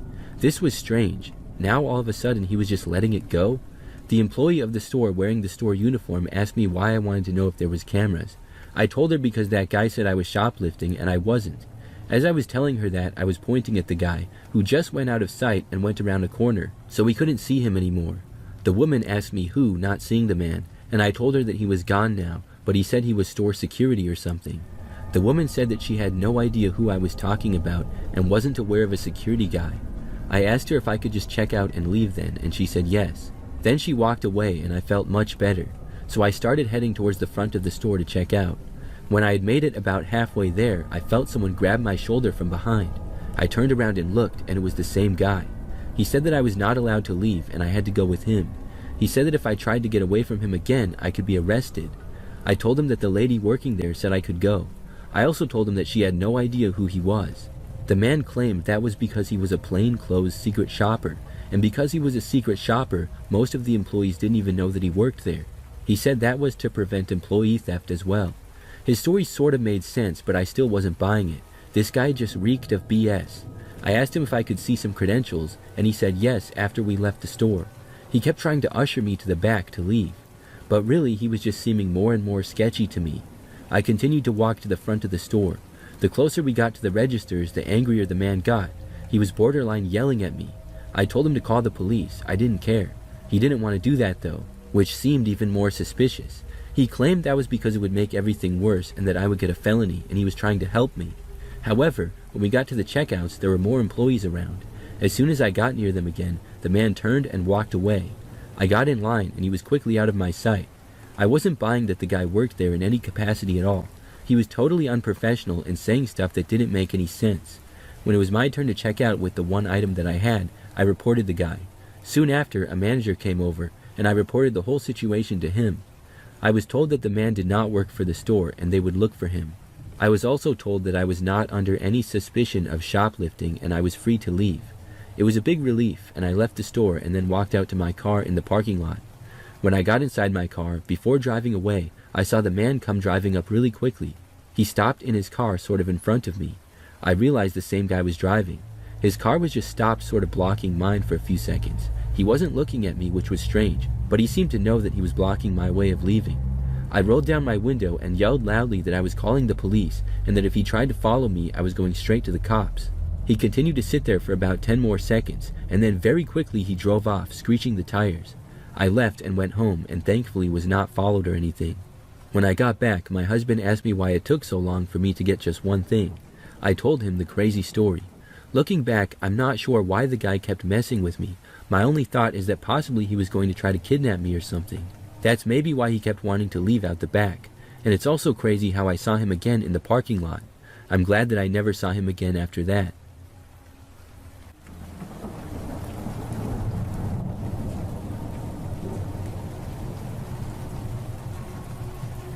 This happened when I was about 13 years old.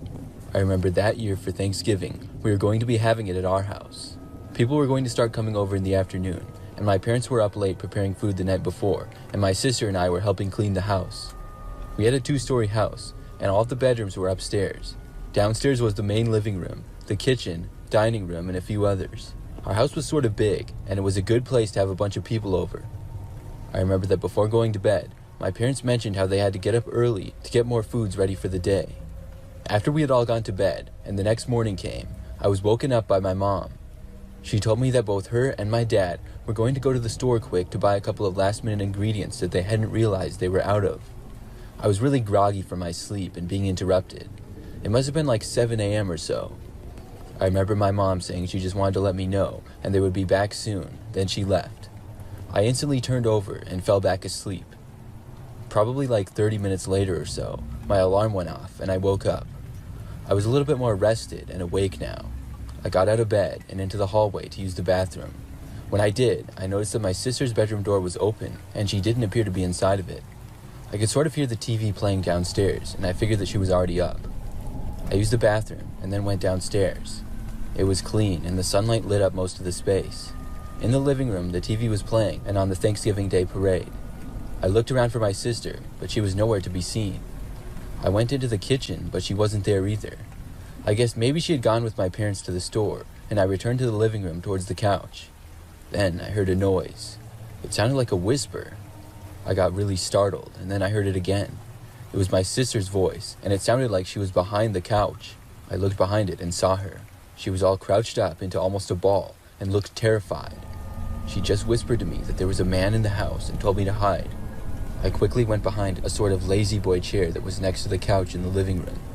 I whispered to my sister, asking where the man was. She said she didn't know, but when she came downstairs, she saw a guy in the kitchen. Just then, we both heard a noise. It was coming from the hallway near the front door. I looked out from behind the chair I was hiding behind, and I saw a guy walking into the living room. He was tall and wore a black sweatshirt. He also had on a hat, but I didn't get a good look at his face. I quickly but quietly tried to move back behind the chair so that the guy couldn't see me. I heard him walk around the living room, and the footsteps got closer. They came within maybe 15 feet of where my sister and I were hiding. I was terrified, and my heart felt like it was going to beat out of my chest.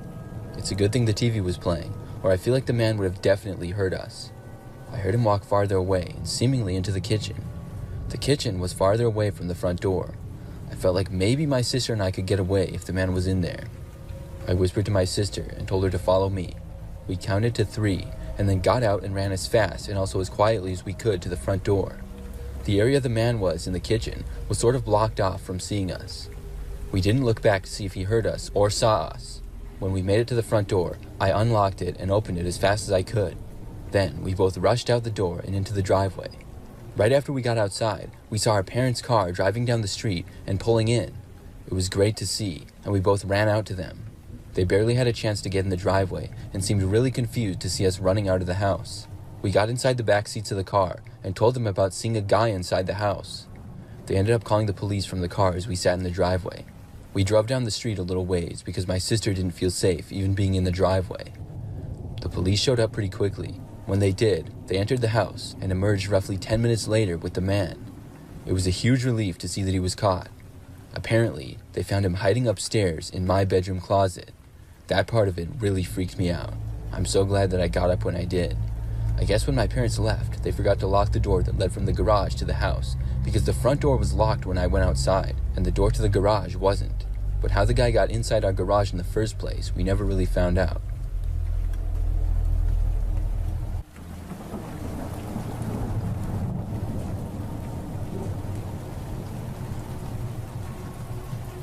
For Thanksgiving last year, I went back to my parents' house. Thanksgiving has been at their house for many years. Lots of family comes over and it's a big thing. I live about 30 minutes away from my parents, and after work on Wednesday, I went over to their house. I was going to help them with the cooking and getting things ready for Thanksgiving the following day. The plan was that I was just going to sleep over on the couch of their living room.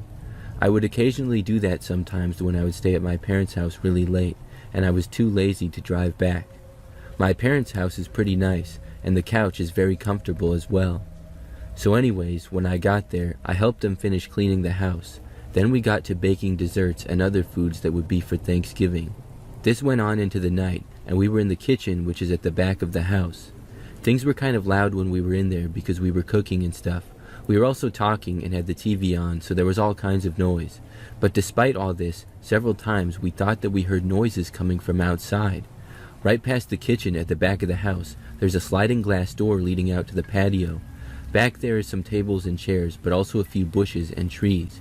We thought that we heard movement. The first time, it sounded like a chair was being moved. I remember looking over, but I saw nothing, and we just carried on. But you couldn't really see outside at all because the lights were on inside and it was dark outside. We were also too busy to really think about it much. However, sometime later, we heard a bush moving out there. We attribute it to the wind, but it just seemed like something more than that to me. Overall, it seemed kind of strange. But we never saw anything, and we were busy, so we just wrote it off as whatever. There was one more time that it sounded like something hit the window just off the dining room in the back end of the living room. It wasn't that loud, but it was noticeable. When we looked, we did not see anything. It seemed as though maybe it was squirrels or something like that. We just didn't give it that much of a serious thought. For the last couple of hours working in the kitchen, there were no more noises from outside at all. At one point, I even went outside briefly to cool off because the kitchen was hot and I was warm from all the cooking. Soon after that, we were all done in the kitchen. I remember that a while later, we all went to bed. My parents went upstairs and I went to the living room couch to sleep. All the lights in the house were now off and it was completely quiet. I laid on the couch and tried to fall asleep. Just as I was drifting off, I heard a noise. It was coming from the sliding door leading to the patio. The door was opening very slowly. From where I was on the couch, it was kind of far away, and it was just barely out of my view. I looked in the direction, and then the door continued to open. That's when I got up from the couch. Now I had a better view. As the door opened more, I saw a man start to enter our house. As soon as I saw him, I turned and started to run away. I was going to go upstairs and lock myself in a room and call the cops and alert my parents or whatever. However, right as I started to run away, I saw the man turn back in reverse. He started going back outside and quickly left. I was halfway to the stairs when I realized that he was gone. So I stopped, turned around, and then went back over to the door. I ran over to it, closed it, and locked it. Then I called the cops and woke up my parents. It was a whole thing, and the police looked around, but the man was gone. We realized that he must have been what we were hearing throughout the night. We really thought that it was just some squirrels or something. It was also my fault because I forgot to lock the back door when I went outside earlier. But thankfully the man was gone and he hadn't done anything. He was never found.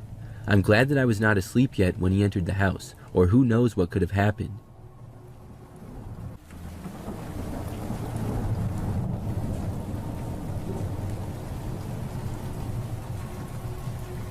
My first semester of college as a freshman, I ended up spending Thanksgiving alone in my college dorm room. I was an international student and couldn't afford to go home for such a short break. In my first semester, I hadn't made any notable friends yet, at least the kind that would invite me to their family's Thanksgiving, so I was alone for the weekend.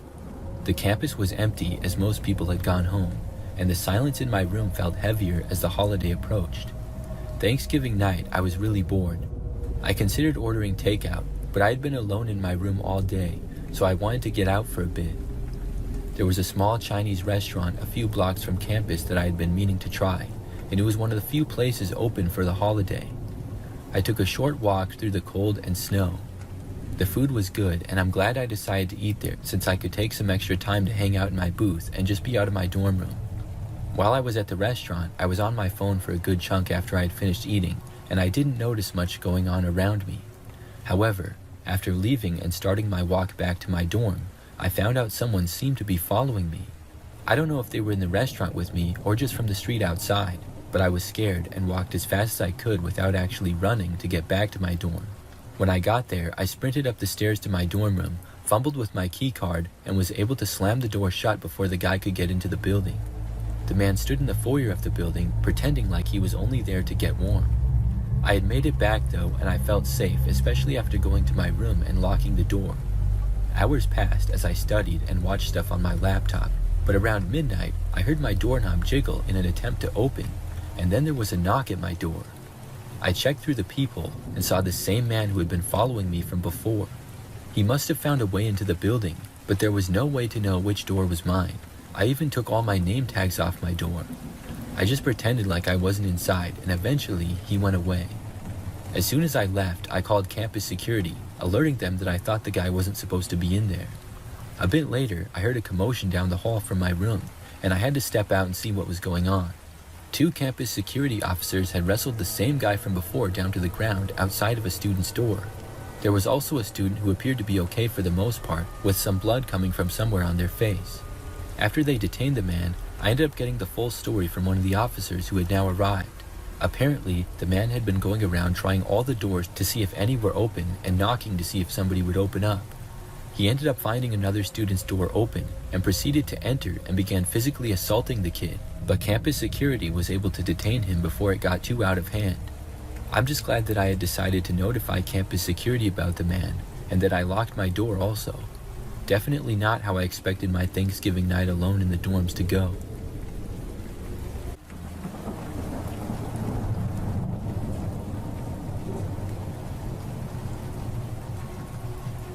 This is the craziest thing that's ever happened in my family on Thanksgiving, and it was just a couple of years ago in 2023.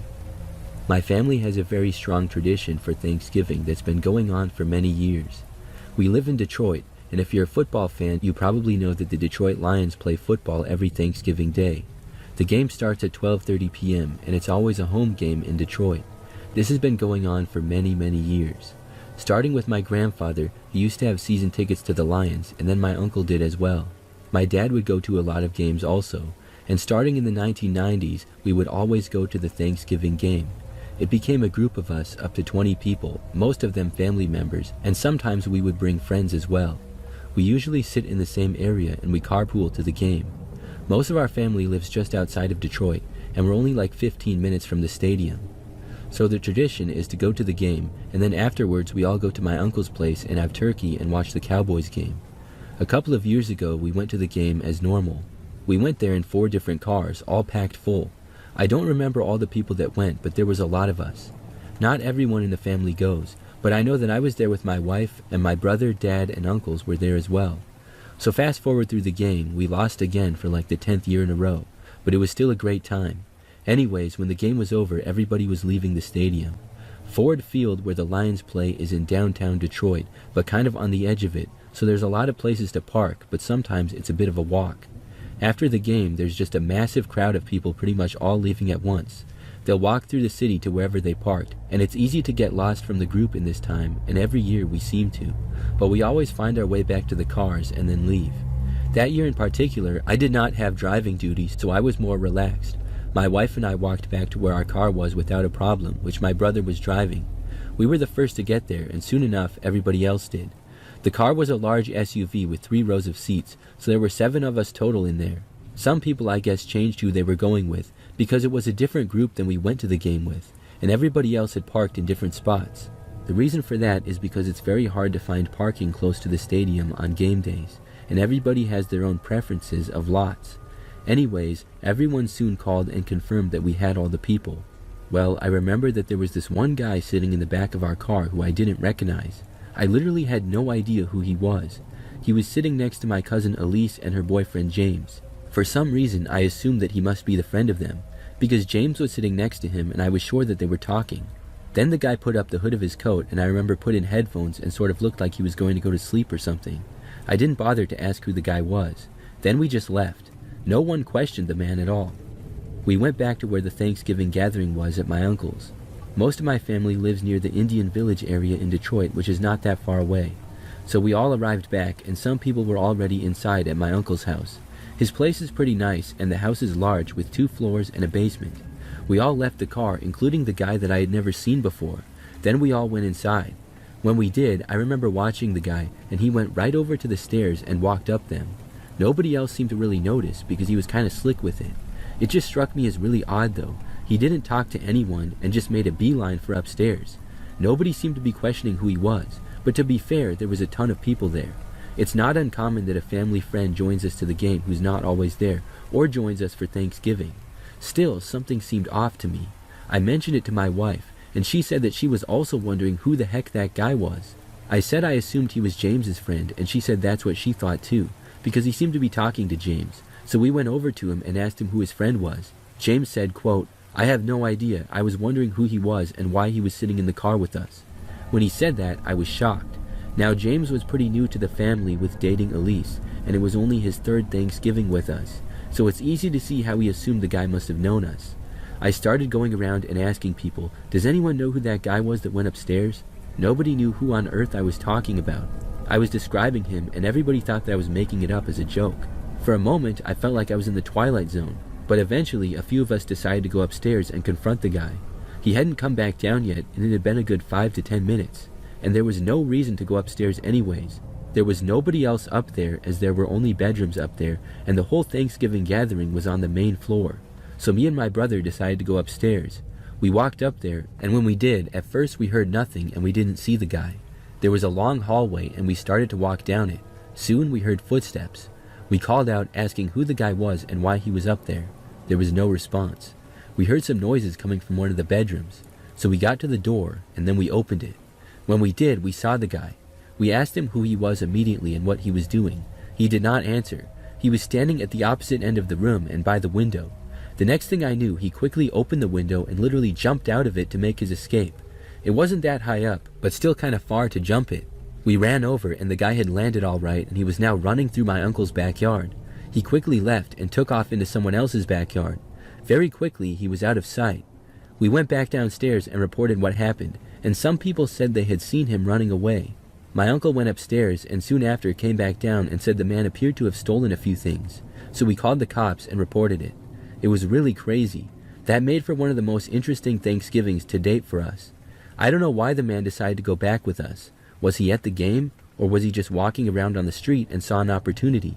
The whole thing is really crazy, but I'm glad that he didn't get hurt jumping out of the window and that he didn't hurt anybody else. I feel bad for my uncle though, who had some things stolen.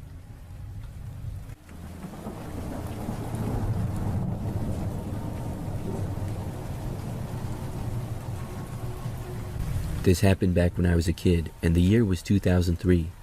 I remember that I was 12 years old and it was Thanksgiving Day. The tradition back then is that my family would go to my aunt and uncle's house. They lived about 30 minutes away from us, and other members of the family would be there too, like my grandparents, more aunts and uncles, and cousins. It was usually about 20 or 30 people there, and the house we would go to was pretty large. It was a little bit out there, so there was more land. The property that the house was on had a very large backyard, and there was a big open space with flat grass. Then surrounding it on almost all sides was a large woods. I'm not sure how far back of the land my family owned in the woods, but it was pretty far. On Thanksgiving every year we would have a football game in the backyard.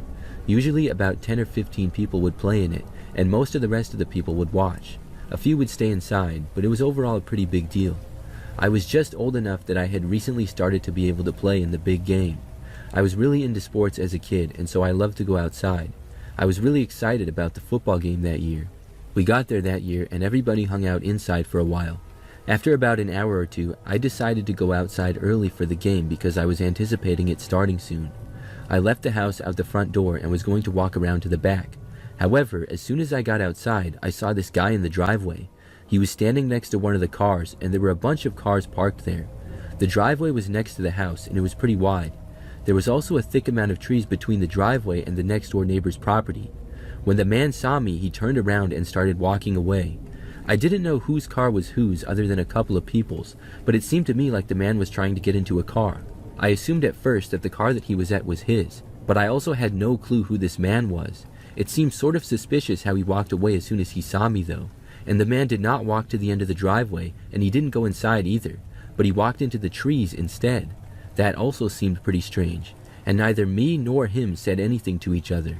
He was quickly gone, and I figured that he was probably a neighbor or a friend or somebody else who I just didn't know. I was sure there was a logical explanation, and I just didn't give it that much thought, so I went around into the backyard and started tossing the football around. Soon after, everybody else got outside. We started the football game sometime later, and it went on for about an hour.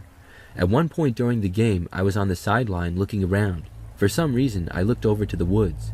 I noticed just past the tree line that same man. He was sort of hiding behind a tree and watching the football game. I'm surprised that I saw him because it was kind of hard to tell that he was there. And now this seemed really odd. He was definitely on my family's property, and it was kind of creepy. I was wondering what he was doing there. I looked away though, and when I looked back, he was gone. Nobody else seemed to notice him, and for some reason I didn't tell anyone. I just went back to the game. After the football game was over, I pretty much forgot about the guy. We went back inside and soon after had Thanksgiving dinner. Sometime later on in the evening when everyone was hanging out, I was in the living room. A few of us were watching football on TV, and my uncle who lived at the house was talking to another one of my uncles. I overheard him saying that he thought someone had attempted to break into his car as well as their house the previous week. He was saying that he saw marks around the door of his car that he knows hadn't been there. And he said that his dog was barking like crazy that night, and when he let the dog out, he thought he heard somebody running away. He also heard some noises at the back door once, and when he went out to look, nobody was there. When I heard this, I remembered the suspicious man that I had seen. I told my uncle about it. This prompted us to get up and go outside. A group of about 5 of us walked around the property looking around. By that point, it was nearly dark out. However, when we were looking around, we didn't find the guy. We went back in, and the rest of the night, nothing strange happened. I'm not sure if he came back or not, but he wasn't able to break into anybody's cars. I'm guessing that he thought some people would forget to lock their doors at a Thanksgiving gathering. I never found out more about it. I'm not sure if he ever came back to my uncle's property or not. The years following that, the guy was never a problem. But that one year was pretty strange, especially when he was in the woods. I'm not sure why he was watching us or where he came from, but it was really creepy.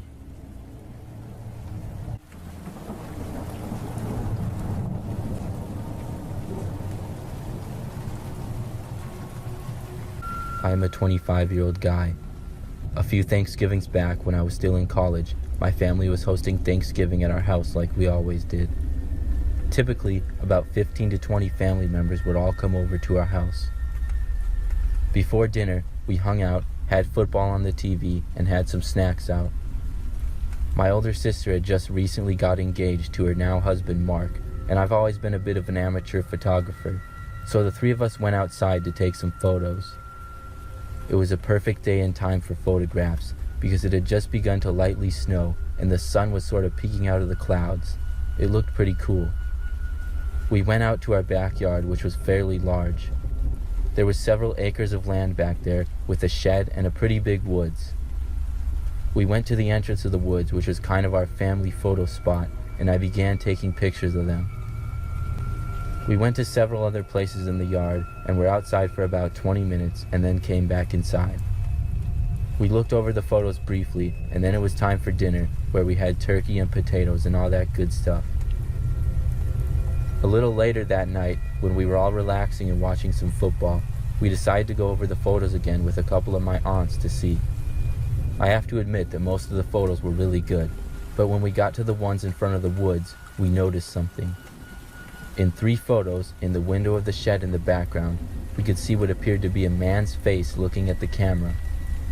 We had completely missed this the first couple times we had looked. It was a pretty creepy sight to see, and my sister couldn't believe it.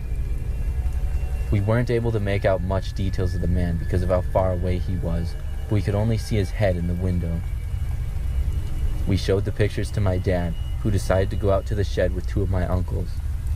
They were all pretty large men, and said they were confident they could take whoever it was, but we still didn't know who the man was or if he was dangerous or not. We also didn't know if he would still be in the shed.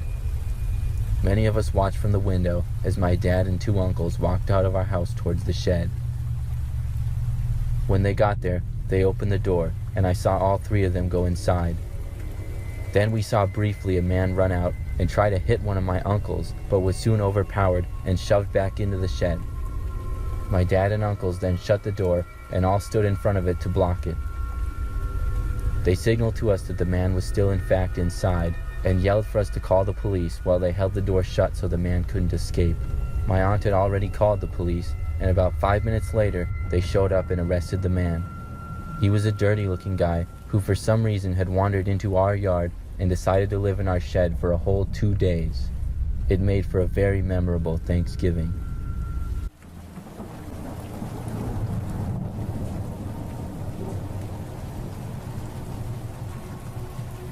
This happened to a friend and I on Thanksgiving night 5 years ago. I was a junior in high school, and I was spending Thanksgiving night at my friend Alex's house. We had been friends since middle school and took many walks around town at night. And that's what we did late Thanksgiving night this year after dinner and watching the NFL game. Our town was a pretty good size of about 15,000 people, and it had a low crime rate. Nothing major ever really happened in our town, so we felt safe, even at 11:30 p.m. That night, we strolled through Alex's neighborhood, which was familiar territory for us. We walked down the main street, which was our usual route. As we continued on the main street in town, a car passed us. I didn't pay much attention to it until it turned around at the end of the street. I'm glad one of us had looked behind shortly after, because we noticed that the car had stopped on the side of the road. I exchanged a glance with Alex, both of us instinctively tensing up, because nobody got out of the car, and the car just sat there with its engine running. We kept walking, a little more nervous now about why the car just randomly stopped there. It wasn't in front of a house or anything.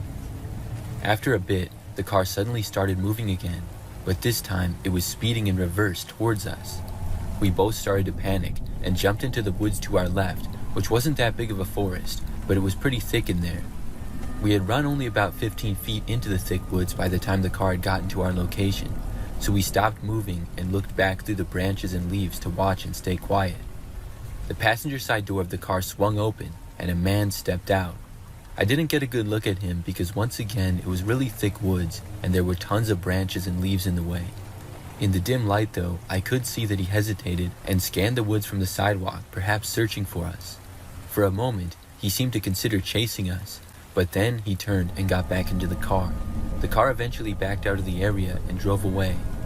We waited in the woods just a little longer, but since there weren't many cars out on the road, we were nervous about seeing that one again. We snuck back towards Alex's house, trying to stay off the main road as much as we possibly could by cutting through some people's backyards. I have no idea if the intention of the people in that car was a prank, a mugging, or a kidnapping, but I'm glad that we were cautious anyways, and we ran into the woods as soon as we saw the car coming towards us in reverse. After that night, we still continued our walks, but we both carried small knives on us after that just in case.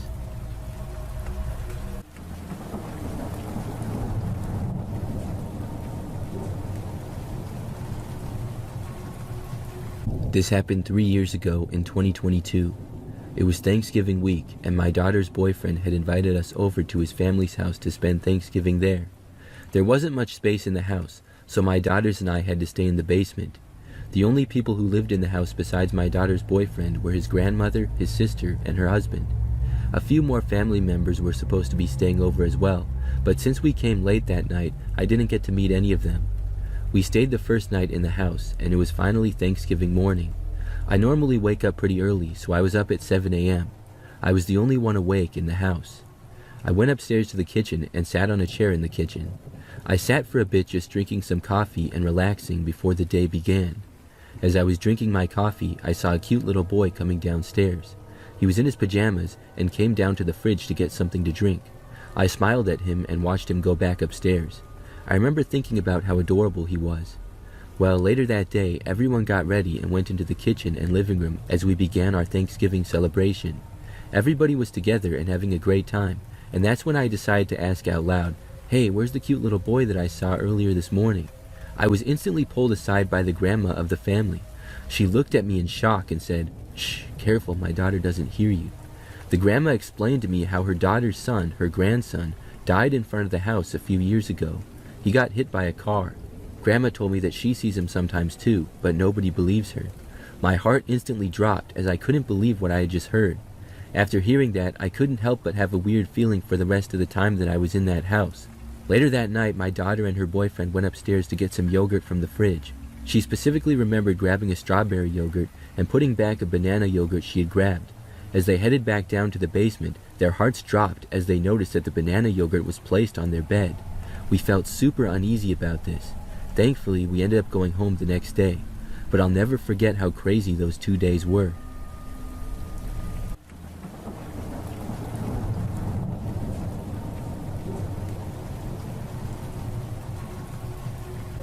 Last Thanksgiving, my family decided to spend the holiday at our cabin for a change. The drive was longer than usual because of the snowfall, but we didn't mind, because the radar had predicted light snowfall for the next day or two. We arrived at the cabin just as night fell. My parents prepared dinner while my siblings and I helped to get the place ready. We lit candles and pulled out the board games to play for the night because we didn't have any TVs there. As we sat down for dinner, the wind began to howl outside. It quickly turned into a snowstorm that we had not been expecting. By the time we finished eating, snow was piling up against the windows. Over the course of the next day, the storm stayed persistent and might have even gotten worse, so we weren't able to drive home the next morning and had to stay another night at the cabin. The second night, the power ended up going out as well. Later that night, after everybody had gone to bed, I began to hear noises. It was no longer just the storm, however. I began hearing other sounds mixed in, such as thuds and scraping noises. I laid in my sleeping bag and tried to fall back asleep, hoping that it was nothing unusual. Suddenly, a loud bang echoed from the back of the cabin. I glanced over at my parents, who were both still asleep, so I decided to get up and check. As I crept to the back door, I noticed that the snow had drifted against the windows. I looked out, and for a moment, I saw nothing but white. I kept looking, though, and saw some movement through the snow. Approaching the door, I saw a figure who was carrying a log or a big piece of something else. I ran upstairs to wake my parents, and as I got to their room, an even louder banging and pounding on the door began. The louder bangs had already woken them up, thankfully. My dad grabbed a flashlight and a crowbar while my mom called the police. We huddled together out of sight from the door, waiting for the police to arrive. The loud banging and scraping continued as whoever was out there attempted to break into our cabin. The door by the lock area actually started to splinter a little as the person kept banging on it with their piece of wood. The police pulled into our driveway just in time though, and the man bolted into the woods. The officers didn't even bother trying to chase after the guy in the woods because of the snowstorm. The storm finally let up early the next morning so that we could get out of there and go home. Looking at both sides of the lock and the door in the daylight the next morning, it was a miracle it even held up.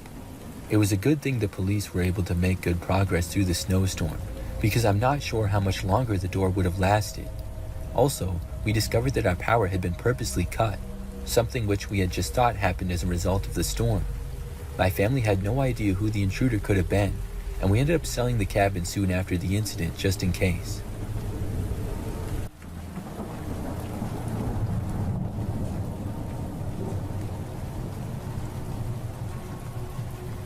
I was a young teenager, maybe 13 or 14 years old at the time. It was Thanksgiving night, and normally it was just my parents and I having the traditional turkey dinner at home. However, my parents had invited friends over this year, and these friends brought their 2 dogs over to play with our family dog. The adults had decided to go out after dinner. I don't remember if it was a party or just a bar or something. Either way, since they weren't coming back until late at night, I was tasked with watching and caring for the dogs. I, of course, used this opportunity to watch TV downstairs in the living room. Since it was Thanksgiving and Christmas was right around the corner, our house was decorated. Most notable, there were these fragile plastic or glass fake candles on each window plugged in to light up. So I was laying on the couch watching TV with all 3 dogs snuggled up around me. A few times every hour they'd all leap off the couch and start barking endlessly at the front door right beside the living room. The first time I had gone over to the window next to the front door to see if my parents and their friends were pulling into the driveway early. The next few times I checked again, thinking maybe it was a neighbor out there or a wild animal in the yard, but I never saw anything. Each time I ushered the dogs back to the couch, relaxed, and it was fine. But it kept happening over and over again.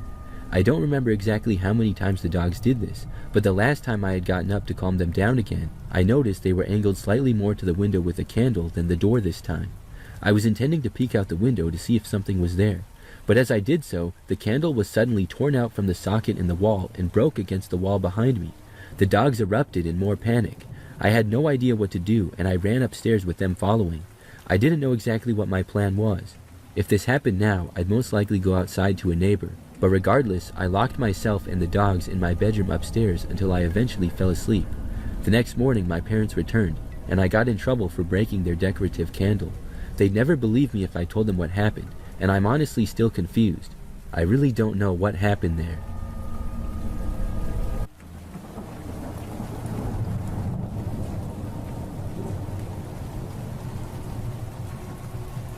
This story occurred many years ago.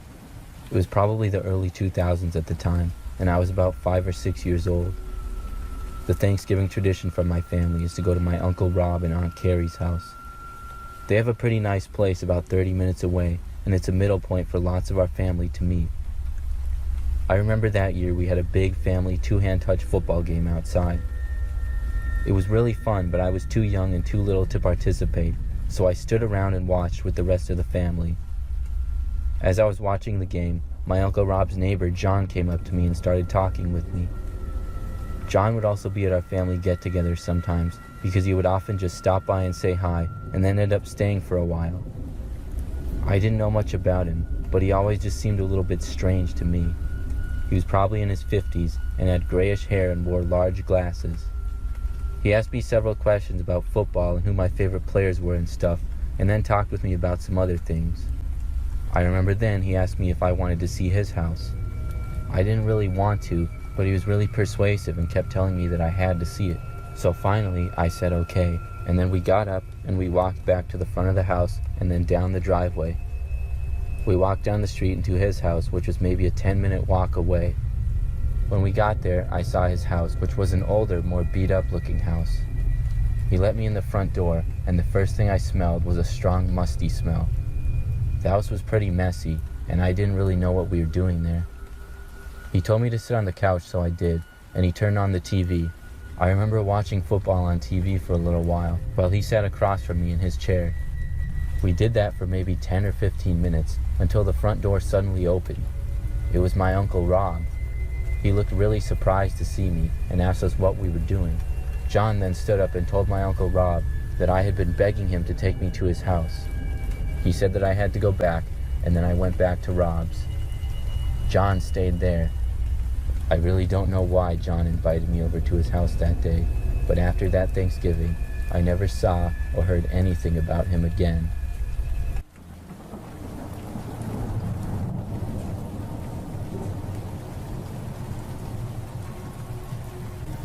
This happened a few years ago. I went with my family to my aunt and uncle's house for Thanksgiving. They have a pretty large house, and it's good for having lots of people over. Most of the family gatherings take place there. So on Thanksgiving, I remember that we had been there for a while, and I was watching football in the living room with several other people. They have a pretty large TV there, and it's great to watch games on.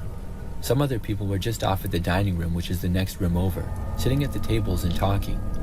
Then I remember that I overheard some people in the dining room talking about a man in the yard. I listened closer and found out that some random guy was apparently standing in the yard. My aunt and uncle's property is pretty large, and the neighborhood is not gated or anything, but it has a more private feel to it. The properties and houses are larger, and you don't really see people prowling around or anything much, so this was really strange. I got up and went over to the window to look. I was only able to just barely see the guy walking closer to the house and then went out of sight. He went towards the sliding glass door that led to the basement, but luckily that door was locked and the man was not able to get inside. By that point, almost everybody at the Thanksgiving gathering was talking about the guy. After trying to enter the basement, the man moved away, and this time I saw him walk back through the yard and eventually disappear behind a tree. He was going back towards the road, and we hoped that he was leaving the property. Nobody had any idea as to who he was or what he was doing there. It was getting dark out by this time, and it was probably about 5 p.m. or so. I remember that things went back to normal for a while, but maybe 30 minutes to an hour later, there was suddenly a knock at the front door. I remember soon after hearing that the same guy was there. My uncle opened up the door to him and asked what he wanted. I didn't really hear the conversation, but my uncle soon came back over and said that the guy claimed to be at the wrong address. Apparently, the man said that he was going to a friend's for Thanksgiving and thought that it was my uncle's house. For some reason, we didn't really believe it. The guy seemed very sketchy overall, especially how he had tried entering the basement door. Why not go to the front door in the first place? I figured that was that. However, later on in the night, I was back in the living room watching football again. Once more, I heard somebody ask if the man was back. This time, I got up right away and walked into the dining room. I saw my mom and one of my aunts sitting at the table near the window that looked out into the backyard. It was tough to see because it was dark out now, but at the back end of the yard there was a large woods, and we saw a man standing on the edge of the woods. He appeared to just kind of be looking at the house, and that woods was not really that close to any neighbor's property at all, so it was really strange that the guy would be there. He just kept standing there, partly behind a tree, and looking in our direction. After literally like 5 minutes, he finally moved away. Then we saw him sprinting through the yard and then went out of sight. It was really strange. For the rest of the time that I was there that night, nobody saw the guy. I never really heard anything more about him. I'm not really sure what the guy was doing.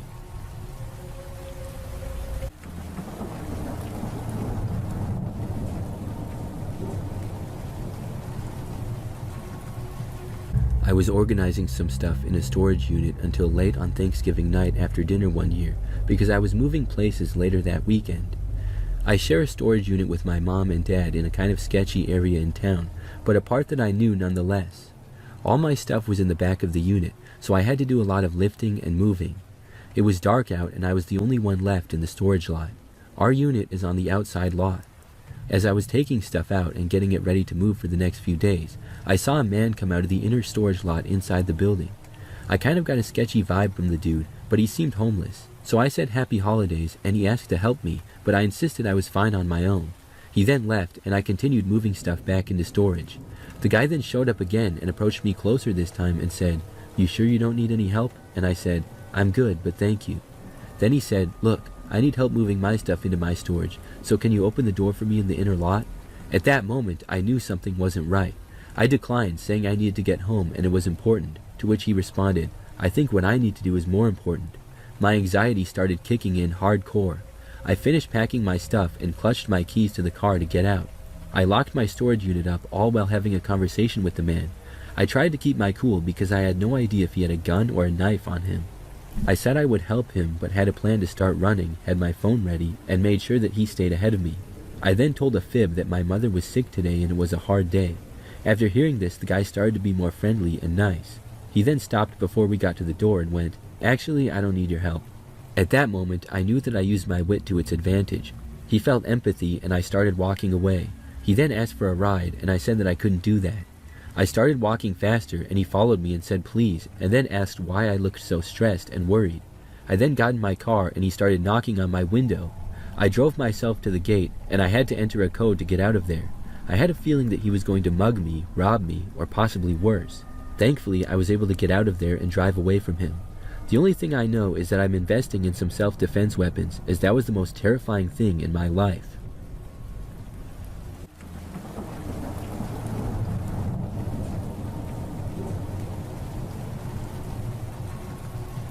This happened back in like 2014, I believe.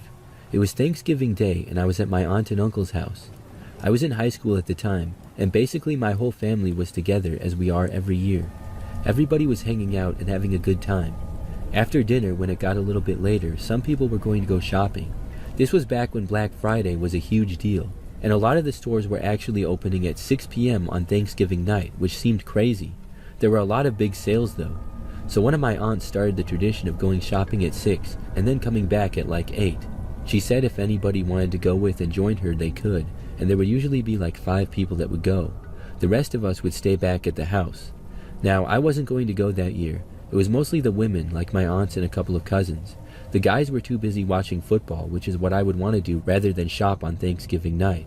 So I recall that at about 5:30 it was dark out because it's late November and it was also pretty cold, probably like 35 or 40 degrees. My aunts and cousins left to go Black Friday shopping and the rest of us stayed.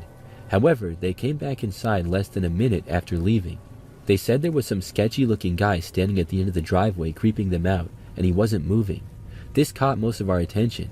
From where we were in the house, you could not look out of a window and really see that spot. My aunt's and uncle's yard was pretty big, and it had lots of trees on it. Plus, their driveway was actually really long, and it curved slightly as well. It seemed like an odd thing. This neighborhood was not one where people would walk down the street. There was no sidewalk, and it was also a cul-de-sac, so not that much traffic at all. A few of us got up to go and see, including myself. I remember walking to the front door and going outside. Then I walked out and started going down the driveway with a couple other people. Soon we were able to see the end of the driveway, and there was in fact a man standing there. I thought that he would have been gone by then. He looked fairly young and was average height, but pretty skinny. He was wearing a hooded sweatshirt with the hood covering most of his head. He also appeared to be barefoot, which was strange because it was really cold outside. But perhaps the most weird part was that he was just standing there facing away from us and looking down. And he was right smack in the middle of the driveway, blocking anybody from leaving. Somebody called out to him, asking what he was doing. There was no response. I think that everybody was a little creeped out, maybe a lot creeped out. People didn't seem to recognize him as living in the area. Someone else asked him to move, which he did not. Then somebody asked him in a nicer tone if he was okay. He still didn't answer. One of my aunts asked if he was cold and wanted to come inside, but somebody else quickly whispered to her to be quiet and not to offer that. Still though, the man did not respond. He barely moved at all, but was not completely still. Then, after like 5 minutes of this, one of my uncles started walking over to him. As he approached, at first there was still nothing. He asked the guy again what was going on. When my uncle got within like 20 feet of the guy, he suddenly turned and started running. The man went towards my uncle at first, who stopped, but then the guy turned and went off the driveway and behind some pine trees. He was pretty quickly out of sight. This was good and bad. He was not blocking the driveway anymore, so my aunt could go shopping now, but he was also somewhere on the property hiding now. He certainly seemed sketchy, and who knows what he was capable of. So most of the people went back inside, and me and like 3 other people stayed out. We started looking for the guy and calling out to him. I remember that we sort of went into the woods near the trees where he entered. At first, we saw nothing. We didn't go that far in though. As we were leaving that area, suddenly we heard the guy within the woods. This made us leave faster, as it sounded like he was approaching. We got back into the driveway, and I was almost at the house with my uncle about 30 feet behind me. I looked back and saw the guy come out of the woods and start charging at my uncle. My uncle took off running, and we all went inside and locked the door. The man did not try entering the house, and we called the cops. My uncle said that the guy looked like he was insane, and he said he wanted no part of fighting him, claiming that the guy probably had crackhead strength. We called the cops, saying that there was a guy who probably needed a wellness check and was trespassing. They came out and pretty quickly found the guy not far in the woods off the driveway. He turned out to be on drugs, which explained a lot. Looking back, I don't even know where he came from. That area was kind of far out in the country, so I have no clue. But thankfully, nothing like that has happened since.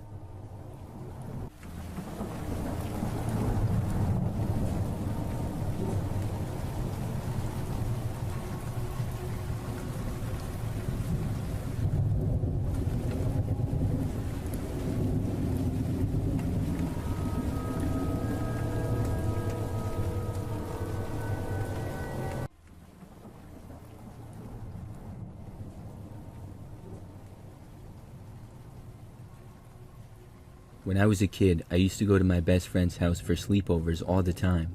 I would fill my backpack up on Friday morning and ride the bus home with him to stay the weekend. I didn't have a bad life, it was great, but we didn't have a lot of money at my house and we lived in a bad area. My friend had a nice house and it was just different from mine. It felt like an escape from my own life, even though my life wasn't horrible and I wasn't trying to escape it. He lived on a country road and had neighbors not terribly far, but not super close either. He had a large property that was long and went far back. He had about 3 sheds that looked like little log buildings or cabins that were very homemade and creepy looking at night, and of course surrounded by woods in the back. When everybody went to sleep at his house, everything was off. No TV and no lights. It was pitch black and dead silent, except for his mom's box fan, so when we wandered around the house at night, it got creepy understandably. One night we were up late playing on his PS2, and once we turned it off for the night, we couldn't sleep. So we went roaming around the house to see what we could do. His kitchen was lined with windows behind the counter that faced the backwoods, the sheds, and they had a large glass screen door as well. So we went to get some pop, which we weren't supposed to have late at night, and when my friend opened the fridge, I was sure that I saw a light in the shed closest to the house. The shed was still kind of far, but right out from where the woods got a little thicker, so you could see it clearly. Once I noticed it, I shut the fridge door almost on my friend's hands, and when he got mad, I told him why, but there was no light out there anymore. I talked him into waiting at the glass door with me to show him that I knew I saw something. About 10 minutes later, a light went on, more like a flashlight with the swaying. You could see it bouncing around and reflecting off the 2 little windows in that shed. It freaked us out, and we ran to his room and talked about all the possibilities, and eventually we fell asleep. The next weekend, like usual, the same circumstances happened, and I stayed at his house again. This time, we wanted to see if we could see the light in the shed again. So after his parents went to sleep, we waited a while and made our way to the windows. When we got there, we didn't see anything. We went and played some games in his room, and then went back down to the kitchen probably at around 2 a.m. When we went out, we still didn't see anything. For some reason, we kind of talked each other into going outside. I honestly can't remember what for, but I imagine it had something to do with the shed or whatever. We went out the sliding door onto his porch, which was very high off the ground. We were trying to be very quiet, even though his parents' room was on the other side of the house. We got to the porch, but I was too scared to go off it, and I wanted to go back inside.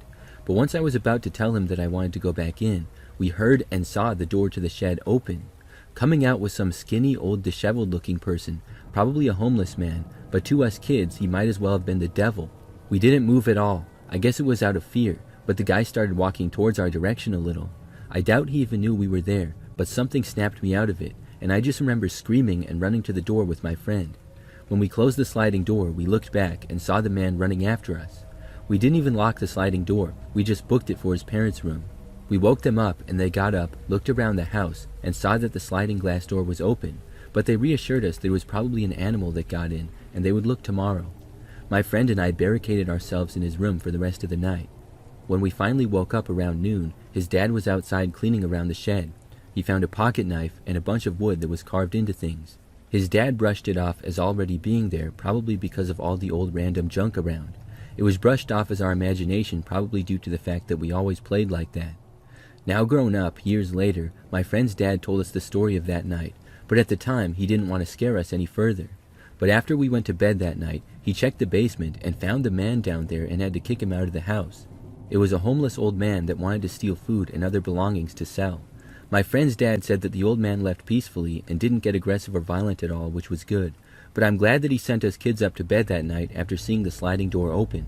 Because as a kid, I would have been scared out of my mind seeing that man in my friend's house.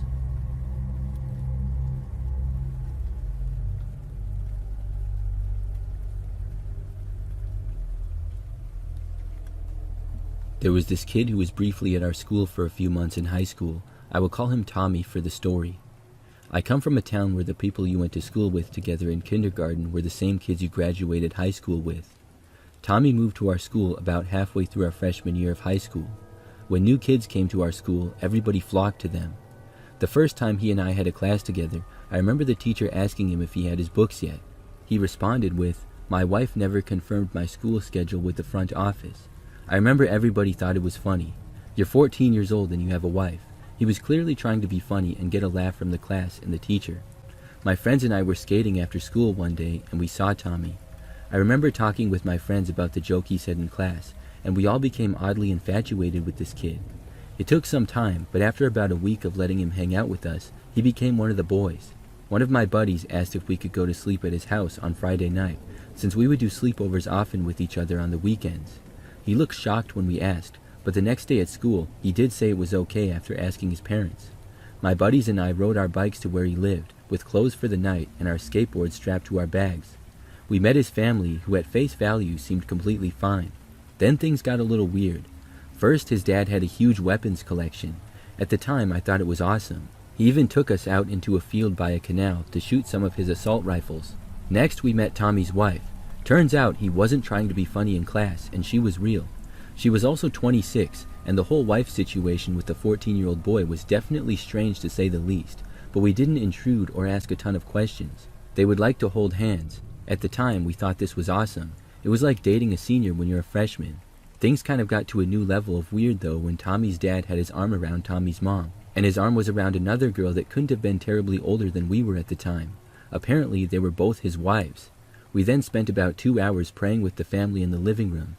I was raised Catholic, but couldn't determine which religion they were practicing. Once we finished with that, we went outside to start skateboarding. After a few minutes, his dad came outside and ordered us to get into the house. Tommy's mother then had us stand in a line outside of the bathroom to take a bath. I don't know why we agreed to the bath, but we took a bath one at a time, and I remember we were not allowed to drain the water from the tub. I was the last one to bathe, unfortunately. Also, all the mirrors in the house were covered with bed sheets. I don't know the significance of this, but to me it makes more sense not to have mirrors at that point. We were told to go to bed even though the sun wasn't even down yet. Tommy went to bed with his wife. The three of us that remained just laid there in one single queen-size bed and talked about how much fun we weren't having. The final straw for the night was when we heard Tommy's parents in the other room. It was almost 11 p.m. and we decided to just get on our bikes and leave. It was dark out and we had to ride through some bad neighborhoods, but we made it safely to a buddy's house. Tommy was pulled out of school about a week later and we never saw him again. I don't know what that family was into. Maybe it wasn't creepy at all and I just didn't understand. The only thing I know is we felt very uncomfortable. Out of curiosity, years later, I went to find Tommy on Facebook, and I can confirm that him, his mother, father, and one of his sisters had all died. There were no public records of what happened to them or if they died at the same time. I never felt in danger at his house during that sleepover, but it was a disturbing moment in my life when I think back to it.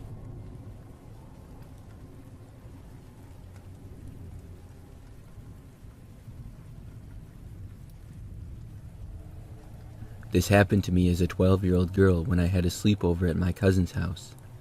We had just got done with my cousin Anya's birthday party, and she asked me and my sister if we could sleep over. My parents agreed since it was Anya's birthday and said that we could. Excited, we packed our stuff and got dressed for the fun we were going to have. But little did we know, our fun was only going to last a couple of hours. We sat on the couch eating the rest of Anya's birthday cake while we watched TV. Her parents were going to their grandma's to get Anya's present that they didn't have a chance to give her. At the time, it was about 8 p.m., and it started to get dark out. We were watching a cartoon when we heard a knock at the door. We looked at each other to see who would get up and check. My sister finally got up and looked out the window. She told us that there was somebody on the porch.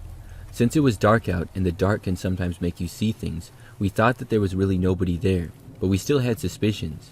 Me being stupid and thinking that it was some homeless guy trying to get in, I told the person that the door was locked. Anya's parents told us that when they got back, they would yell our names so we knew it was them. But whoever was there didn't say our names, so we were kind of freaked out. My sister looked out, but once more saw no one. Anya ended up unlocking the door even as I yelled at her not to. She peeked her head out but saw no one. She closed the door and locked it again. A couple seconds later, we heard somebody trying to open the back door, but that was locked as well. We started to get even more scared. I grabbed my phone and went to dial Anya's mom's number. I remembered that I didn't have any minutes on my phone, so I couldn't call. We really didn't need to turn the TV off since the stranger already knew we were there, but we did in fact turn all the lights off. We sat on the couch scared and defenseless as we waited for something to happen. We didn't hear anything, so we thought he or she had left. We began watching TV again, but we kept our guard up. As the show ended, we heard one of the windows in the parents' bedroom being messed with. Soon enough, we heard a sliding noise, which meant it had been opened. We started freaking out as our hearts raced with fear and anticipation. Anya, trying to be the fearless one, grabbed a broom and a kitchen knife and started down the hallway. I grabbed her and pulled her back a little as the door slowly opened. We all stepped behind the couch to get as far away from the intruder as we could. I told them that we could run and book it to the neighbors, but they lived about a mile away. The intruder would easily be able to run after us. We saw as the door opened fully and out stepped a man in his late 40s or 30s from how old he seemed. I don't know how tall he was, but it looked like he was about 6'4". He had a crazy grin on his face, and he had a poorly shaven beard with short curly hair. He slowly made his way towards us while explaining everything. "I'm not going to hurt you. I just want some food and maybe a little bit of your belongings. Just let me do so and nothing will happen to your pretty faces." He said this in a raspy voice. The last part made me cringe as the creep opened the fridge and started placing things in his satchel. Anya, once again trying to be brave, told the man to stop and leave before we called the cops. The man chuckled at her remark and looked down at my phone sitting innocently on the couch. He grabbed it and threw it against the wall with force. I nudged my sister's arm and whispered for her to run to the door while he dug through Anya's belongings. She made her way to the door, unlocking it as quietly as she could, and then opened it. The door, of course, wasn't going to be silent, and it happened to make a loud squeak. The man shot his head to look at the door, and his eyes widened. He tried to run to my sister, but dropped all his stuff on the ground and tripped. My sister had already made her way out towards the gate. I began to run towards the door as well, but the man had managed to grab Anya and pull her back. Her desperate pleas for help made me stop and stare at him as he held her. I didn't know what to do but stare and think of all the things the man could do to me if I tried to stop him. Anya began to thrash around and accidentally ended up elbowing him in his junk. He didn't let go at first, but Anya did it again and he did let go. She ran out the door and so did I. My sister had already opened the gate and we saw her standing there waiting. I asked her why she didn't go to the neighbors and she said she was too scared to go alone. I sighed and we made our way to the neighbor's house. We knocked on their door as hard as we could before a sleepy wife opened it. We ran inside without explaining anything. She got mad at us and started yelling at us, but we told her what happened and she woke up her husband to call the police while she called Anya's parents. The police arrived soon after, but they informed us that the man was gone along with some of the food and stuff in Anya's house. About a month later, the man was soon caught trying to sneak into somebody else's house and he was sent to jail for 5 years. I thankfully got a new phone at the time but lost everything and I had to restart everything I had on my old phone.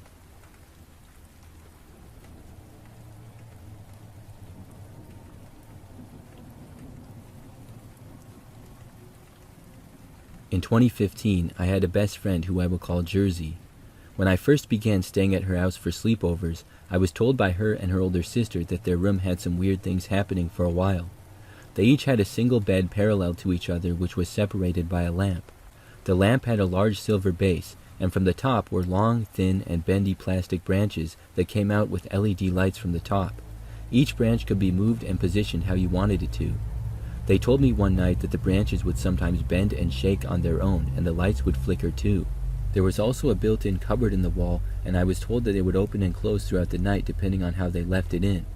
The door to the cupboard was extremely stiff and essentially made a lot of noise when you tried to open or close it, as you would have to push it hard to have it fully shut or open. I had stayed many nights at their house, almost every single weekend, and had witnessed the things occurring multiple times. I had seen the branches of the lamp moving, shaking, and flickering for no reason at all. It wasn't continuous, so it was very odd. I had also witnessed hearing and seeing the cupboard door randomly open on its own, while making loud noises in the process, and slam shut on its own. I had seen this happen even when no windows were open. All these events scared me, but it was one particular sleepover that really freaked me out. It was winter, and me, Jersey, her older sister, and her friend had all decided to have a sleepover. We lit 3 tea light candles and put them on top of the TV, and then spent most of the night just talking, joking, and listening to music.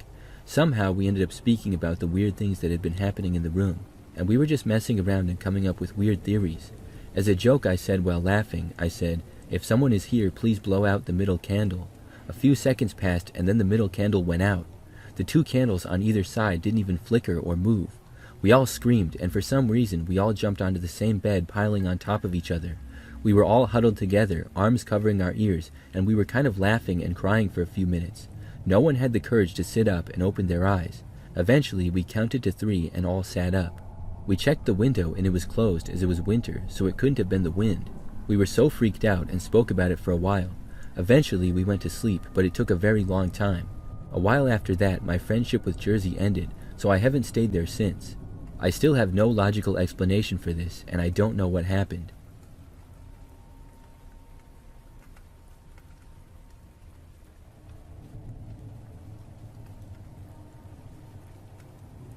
This happened years ago. I'm 21 now, but I was probably around 10 when it happened. It was a Friday night, and I had my friend Emily over. We were sleeping in the living room because that's where the TV was, and we'd been watching movies until late. My parents were asleep in their room down the hall. We had our sleeping bags laid out on the carpet, empty popcorn bowls on the coffee table, and the glow from the streetlights was coming in through the window. At some point in the middle of the night, I woke up. I don't recall why, maybe a noise or just that strange feeling when you know something's off. I rolled over to face the window, and that's when I saw him. There was a man standing outside. He was close, right up against the glass, just watching. The streetlight behind him made his outline clear. I could tell that he was large, and I could see the shape of his shoulders, but that's all I could make out because he was backlit by the streetlight. At first, I thought maybe it was a trick of light or a shadow, but then he moved slightly, and I knew he was real. He was standing there, staring at us. I froze for a second, trying to understand what I was seeing. Then I screamed loudly. I ran down the hallway, yelling at my parents. My dad came running out, half asleep, asking what was wrong. When I told him, he grabbed the phone and went over to the front door, but by the time he opened it, the man was already gone. My dad called the cops, and the police came not long after. They looked around the yard, shined their flashlights near the window, and found footprints in the mud by the flower bed. One of them asked my dad if he knew anyone who might want to scare him or our family. My dad just shook his head. They said they'd patrolled the area for a while and told us to keep the doors locked. A few days later, my dad got a call from a blocked number. He answered it, and whoever was on the other end just breathed into the phone. It happened again a few times within the next several days, but this time the man talked and would curse at my dad over the phone. Eventually, my dad recognized the voice. It was a man he had fired a few months earlier. He let him go for being inappropriate at work, something about comments he'd made to another employee. My dad called the police again, and they told him to keep records of the call. The man kept doing it for a while, always from a blocked number. Finally, my dad was able to get a restraining order because in one of the man's angry phone calls, he let it slip that he had been the one coming to our house at night. He had been staring through our windows at night, waiting for my dad to mess up and leave a door unlocked. Nothing else ever happened after we got the restraining order, but it stuck with me. Even now, I can still picture that dark shape outside the window. I never sleep with curtains open anymore. If I see a light through a crack in the blinds, I can't help but imagine somebody standing there, looking in. It's been over 10 years, but I still check every window in my room before bed.